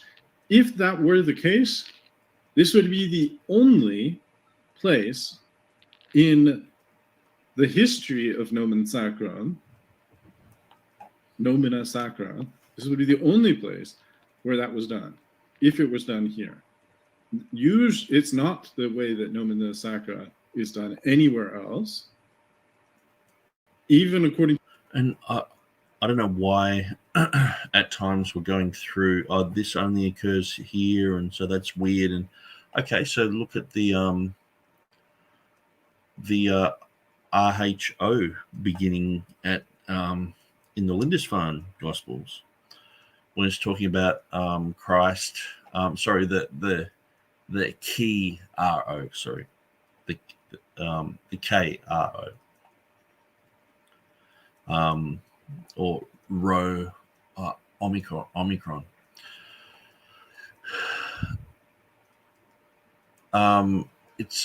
That's rare. And I've just gone through a whole section on this, talking about things like a storogram and other symbols, and sometimes in manuscripts the name Jehovah is just written in Hebrew. Sometimes it just, it's completely transliterated into something else, Hashem, but then it's just like, well, this is weird. This only happens once, and it's like, well, I think I've pretty much made the case that the title of the book is a rare nomen sacrum. It's a rare thing. You're not seeing this every day. To Nick's own work that we've looked at so far. But let Nick continue. He says, certain critical text advocates believe in a mythical Lucianic recension in which almost all the traces of a manuscript family can disappear. So why is it hard for them to concede that one word, which most certainly preserved as a rare nomen sacrum, became corrupted and misunderstood? So this argument seems to be, well, you believe something that I feel is pretty incredible, so why can't you also believe this other idea, which for Nick doesn't seem quite as incredible as the Lucianic? No, I'm talking about people who are critical text guys. The Lucianic recension was the main reason people departed from the Textus Receptus. The Bible Societies used the Textus Receptus in the King James right up until just after Westcott and Hort, because of this whole myth of a Lucianic recension. But then with the discovery of the papyrus, it proved that the Byzantine readings were early, and so it totally destroyed that myth and that theory. So here we have critical text people believing myths, believing something that even James Weiss, like, oh, we don't believe that anymore, it's ridiculous. TurretinFan's will go, yeah, we don't believe that anymore, it's ridiculous. Proving my point that this is ridiculous, that what Westcott and Hort believed is absolutely ridiculous. And so there were certain critical text advocates believe in a mythical Lucianic recension. And so what I find, people have dropped the Lucianic recension, but now they just go, Islam is the recension. You know what I mean? They just have these other recensions. And so, the Byzantine text just got popular because Islam stamped out the real Bible and all this other stuff. And it's like they still got this whole Lucianic recension type of thing in their mind, but they're just blaming other factors. And so they're claiming that their text went missing for 1,500 years. It was just gone. Like, you don't find any children of Sinaiticus or Vaticanus. You don't get manuscripts that are like, this is a copy of Sinaiticus. Non-existent. But apparently these are the go-to texts. And then they're just, in Westcott and Hort era, they're revived. And it's like, that's the real text. They've gone missing for that long. And so you have people believing in that sort of amazing rubbish. It's absolute rubbish. I mean, you talk to Jehovah's Witnesses and they're like, the early church had it right, and then they just sort of died out. And then, with Charles Taze Russell, he revived the movement, and now we're back again. Jehovah's Witnesses are back. And it's like, so you sort of went missing for 1,800 years or something? Yep. But that's what these guys believe about their Bible. It's just missing. It's gone. No one using it whatsoever. So these guys, they're all critical about the Textus Receptus and other things and Reformation text, but these guys didn't have anything. That, like, when you're talking about something resembling the Nestle Alarm text, it's just gone. It's just not even there. And the vast majority of manuscripts found Byzantine that pretty much back up the Textus Receptus in the vast majority of places. And so, people want to believe that the Bible went missing for that long. But then, I'm like, well, there's one word. And I'm like, okay, it's related to Jehovah. It's related to this and that. And even with all that, it's like, Bees is just like, I found an ancient manuscript with it in it. That's why I changed it. That should be the mic drop. Bang. Case closed. You know what I mean? Why is it hard for them to concede that one word, which most certainly preserved as a rare nomen sacrum, became corrupted and misunderstood? And then, but with the evidence provided in this book, it can easily be seen that holy relates to the purest form of nomina sacra regarding Jehovah and I am, and not just a random reading of holy. Because that's the thing. Even in the Reformation, they're like, how do we fit this in? The one which is and was and holy. And that's what I'm saying. At least they were honest to the Greek text. The Nestle Alana is just like the one which was and is. Let's forget the and there, and just write the holy one. And it's like, what text are they going with? The methodology of modern text critics is to follow the oldest and best manuscripts. But if they followed the and in P47, they would end up with a reading like this: Righteous art thou, the being one, and the one who was, and the holy one. Recension idea. So there's a number of responses to offer here. One of them is that the evidence for a Lucianic recension, whether or not it actually happened, the evidence for it is more substantial than what's being offered here, I believe. And in other words, that it isn't something that is just a speculation, I believe. But again, we haven't really studied the Lucianic recension. I mean, if you're going to go the route of the Lucianic recension, some people do. It's pretty slim. Idea completely debunked here. And I don't think it's necessary to hold to a Lucianic recension idea, especially not a Lucianic recension of the New Testament, maybe of the Septuagint. But again, when it comes to the New Testament, I'm not sure that's necessary to go there. I think you can just talk about how the Greek world got pushed into the Byzantine capital upon the expansion of the Muslims. And so the Muslim Lucianic, you know what I mean? It just, well, it did happen. Our text is the real one, even though it went missing for so long. And see, I'm like, well, this got changed because of a nomen sacra. And these guys are like, that's the weirdest idea I've ever heard. And then it's like, but we believe our text went missing for like 1,500 years because of Islam. It's like, okay. And you guys have these outlandish theories out there where I think my theory is very well documented, very plausible, and backed up by manuscript evidence from Theodore Beza. And it's like, and the scholarship of some of the greatest scholars of the Reformation, like, yep, you nailed it there, Beza. But Lucianic recension, it's Islam. They were the ones, they're going around stamping out the manuscripts and all this. After the Muslim expansion, a lot of the creation of text was more centralized than before the Muslim expansion. And it's a perfectly adequate explanation. But in any event, let's let him continue. He says, but with the evidence provided in this book, it can easily be seen that holy relates to the purest form of nomina sacra regarding Jehovah and I am, and not just the random reading of holy. The methodology of modern textual critics is to follow the oldest and best manuscripts, but if they followed the and in Papyrus 47, here they would end up with a reading like this: Righteous art thou, the being one, and the one who was, and the holy one. James White in his book says, every Greek text, not just Alexandrian texts, but all Greek texts, majority texts, the Byzantine text, every manuscript, the entire manuscript tradition reads, O Holy One, containing the Greek phrase, ho hosios. White is misleading here and omitting the information concerning the Chi. Again, this is Nick, what he's saying.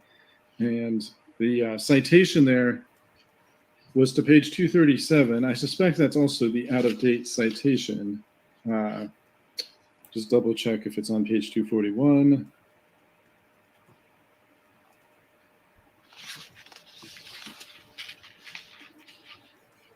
Or maybe it is actually on page 237.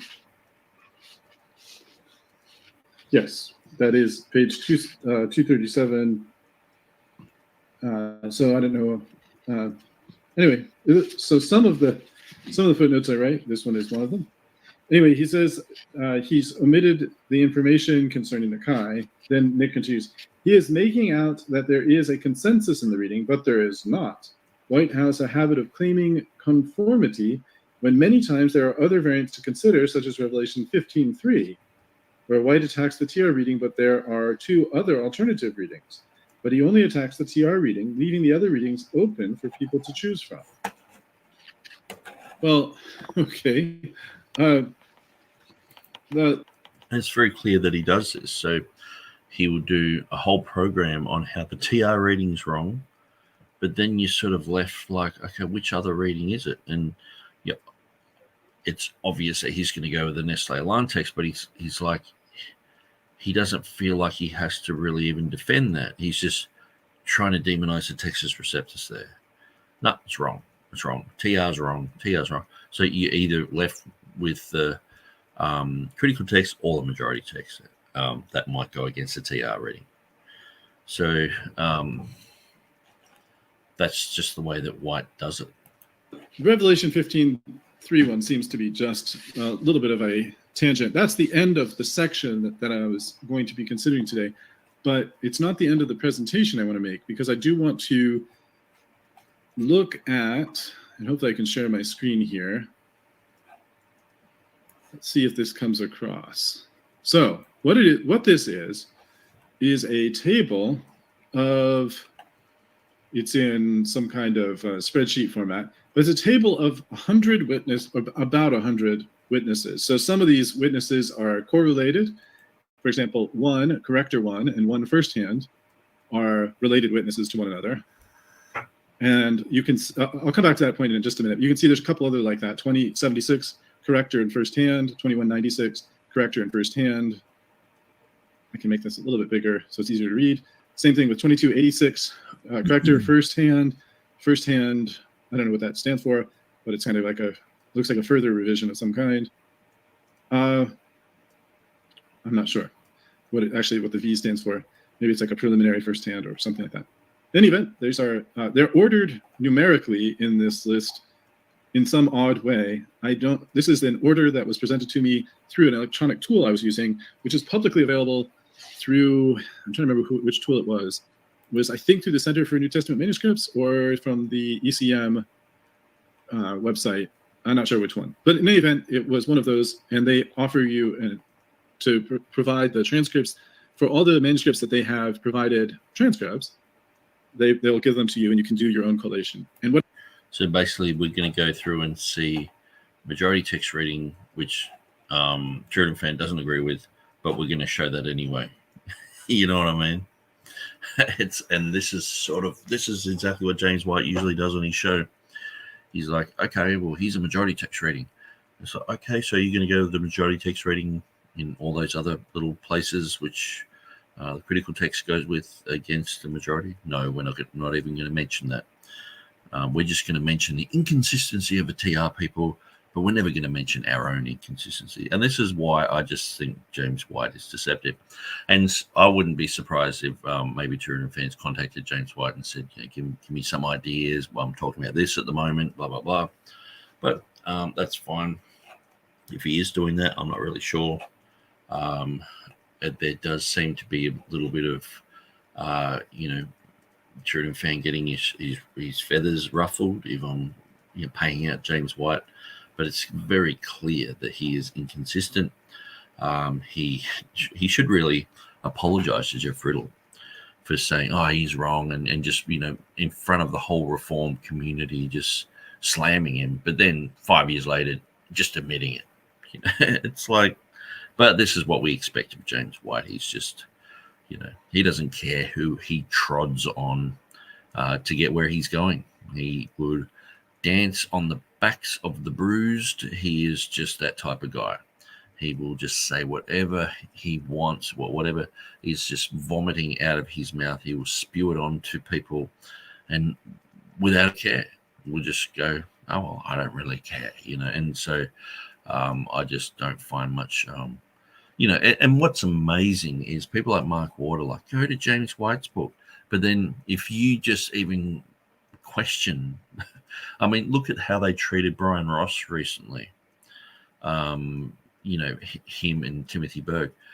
Like Bryan Ross did a really good stack of like 5 videos just showing how they basically were passive aggressive and saying he was a coward and all sorts of accusations, which these guys make of me all the time. But yeah, he's like, he fully documented it, and it was like, yeah, these guys just are toxic. But see, they'll if someone's, you know, full on with them, they'll just erase them from history, you know.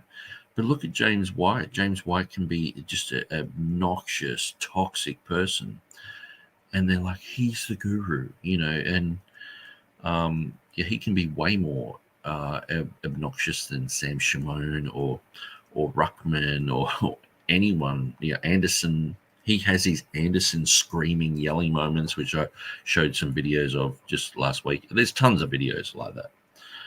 But no, he's untouchable because he is an anointed class, and so he is the high priest, and we can't really speak against our high priests like that. You know, we can't point out the faults of our gurus, and so we just have to speak only well of them.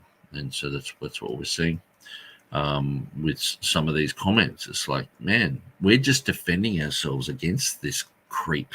You know what I mean? This guy who's saying, hey, you guys, you aren't in faith. You guys are deceived.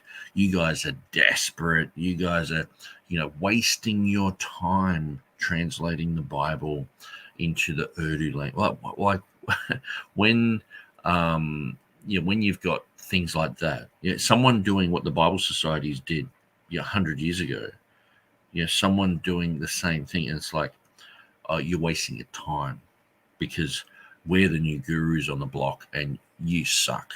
You know, you just sort of like, are these guys Christians? You know what I mean? Like, has Christianity changed that much that now if we go to translate the Bible, we're not using their special new sham wow text, that we're wasting our time?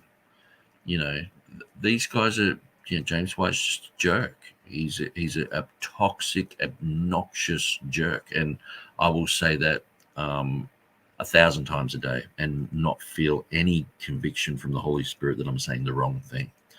I think it's just like Jesus. He stood on the hill and said, you know, you scribes and Pharisees, hypocrites, you this and you that. And I think Jesus walked away from that going, yeah, well, mate, you got to call a spade. And I've had enough interactions with James White to know that he is just absolutely toxic. So, you know, feel free to support him, to say he's a good guy and all the rest. Look, I'm not saying this against TurretinFan, but I mean, if it's a bit like if you're going to support Joe Biden or something like that, it's like you're not, you know, people are going to point those things out. Hey, you realize that in supporting someone, you're joining yourself at the hip with someone, defending them. It mightn't be a good idea, because sometimes you can be defending someone, especially if you don't know.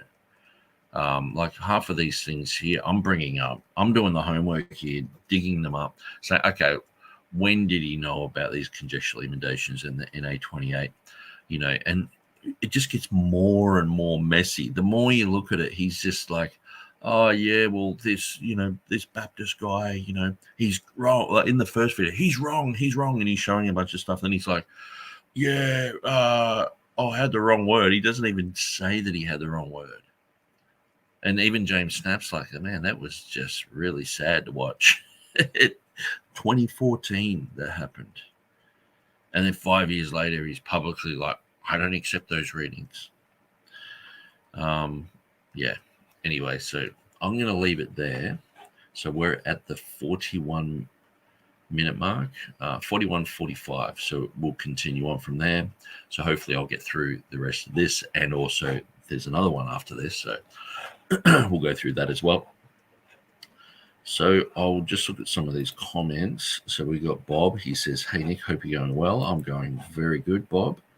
What's the worst part of Standing for Truth's book? So that would be the book on eschatology. I guess there's quite a lot of poor information. Things like he says, you know, the great multitude is clearly talking about the rapture. when in Luke chapter 12, verse 1, it says there's a great multitude that no one could number there as well, which is just talking about you can't number them. There's so many people there. And so he says that is, conclusive proof that there's a rapture there. He comes against the whole thing of apostasy. He commits a lot of fallacies dealing with the English word apostasy. And so he does that. These guys, I've realized by folding the book of Revelation in half and all this sort of stuff, they have to do that because you have 144,000 just before they say, oh, the rapture happens, in Revelation 7. But the 144,000 aren't raptured. If you take a normal chronological sequence, it's not until Revelation 14, which is quite a long time later, that they're all found in heaven. But that's why they have to fold it over, because they have to have these guys getting raptured too, I guess, But in the normal chronological sequence, as you're reading through that, you would go, these guys are all named and everything, and then they don't go on the rapture. It's just so strange. You have the whole thing of him trying to distance people's minds from Revelation 4:1 being a type of a rapture. So he conflates things, and so he will say, it's that people are saying that's the rapture. And it's like, no, this is an individual who does get raptured, because not every rapture is up into heaven forever. A harpazo. And so half the time these guys are sort of afraid to go to the Greek words as well. It must be it's an Andersonite thing, which he got from Gal Ripplinger. It's a hyper kooky King James only sort of style, the Kent Hovind sort of stuff. And yet the harpazo, if he did a study into harpazo, he clearly see that Paul said he went up into heaven and saw visions, and he says he uses harpazo twice and says he was caught up twice. And so the whole concept, if you relate it to Paul, and also if you get the Greek words and relate them to the two witnesses being taken up in Revelation 11, it's exactly the same Greek words and exactly the same English words. It says come up hither. In the Greek, it's just plural because there's two of them. But the thing is, there's a lot of validation that this is a type of a rapture. And so then he goes up into heaven and he's seen the 24 elders, who later on say that we're from every tribe and language and people and nation, and we've been redeemed by the blood of the Lamb. So they must be sinners who have already been resurrected and put up into heaven. And they're saying that they have been redeemed and all this sort of stuff. So there's a whole bunch of other stuff that he just he only just goes for an argument that's really easily debunked, in a sense where it's like, the people are saying that's the rapture. That, it's like, well, no, obviously, John, he comes back down. But, clearly you can see parallels there where, he's taken up and there's already people there in heaven worshiping. There's already been a resurrection. And it says from every tribe and language and people and nation. And, they point that out in Revelation chapter 7 and say, see, that's the rapture from every tribe and language. It's like, okay, so why aren't you seeing that in Revelation chapter 5 with every tribe and language and people and nation? And, they don't acknowledge the departure from the King James and the Textus Receptus and the copying of Alan Kirshner's material, which is based upon the critical text, which deletes a lot of this material. And so and also the poor mistake of saying the millennium is in Revelation chapter 11, and when it clearly says in Revelation 11:17, who was and is, or who is and was and is to come. And so that means the Lord hasn't come yet. He is to come. But in the critical text, that's taken out. So we're talking about that tonight. And it's like that causes that, verse to be totally mutilated, and Alan Kirshner would use that. So a lot of people would use that type of verse to talk about, oh, that's the millennium, and see who was and is. See, he's not to come anymore because he's already come, you know. But in the King James and Textus Receptus, it says he is to come. But see, this is the problem where, people like Donnie and others, praise I am, they're using Kirshner's material, but not understanding that he has a whole ton of baggage from these modern versions, and so they're inadvertently just parroting that sort of stuff. So yeah, there's a lot in there. So isn't TurretinFan a Calvinist? Yeah, it clearly says Calvinist Reformed under his name there. So okay, guys, I'm going to bail. I'll see you next time. Thanks for joining us. So we'll start again at the 41-minute, 45-second mark.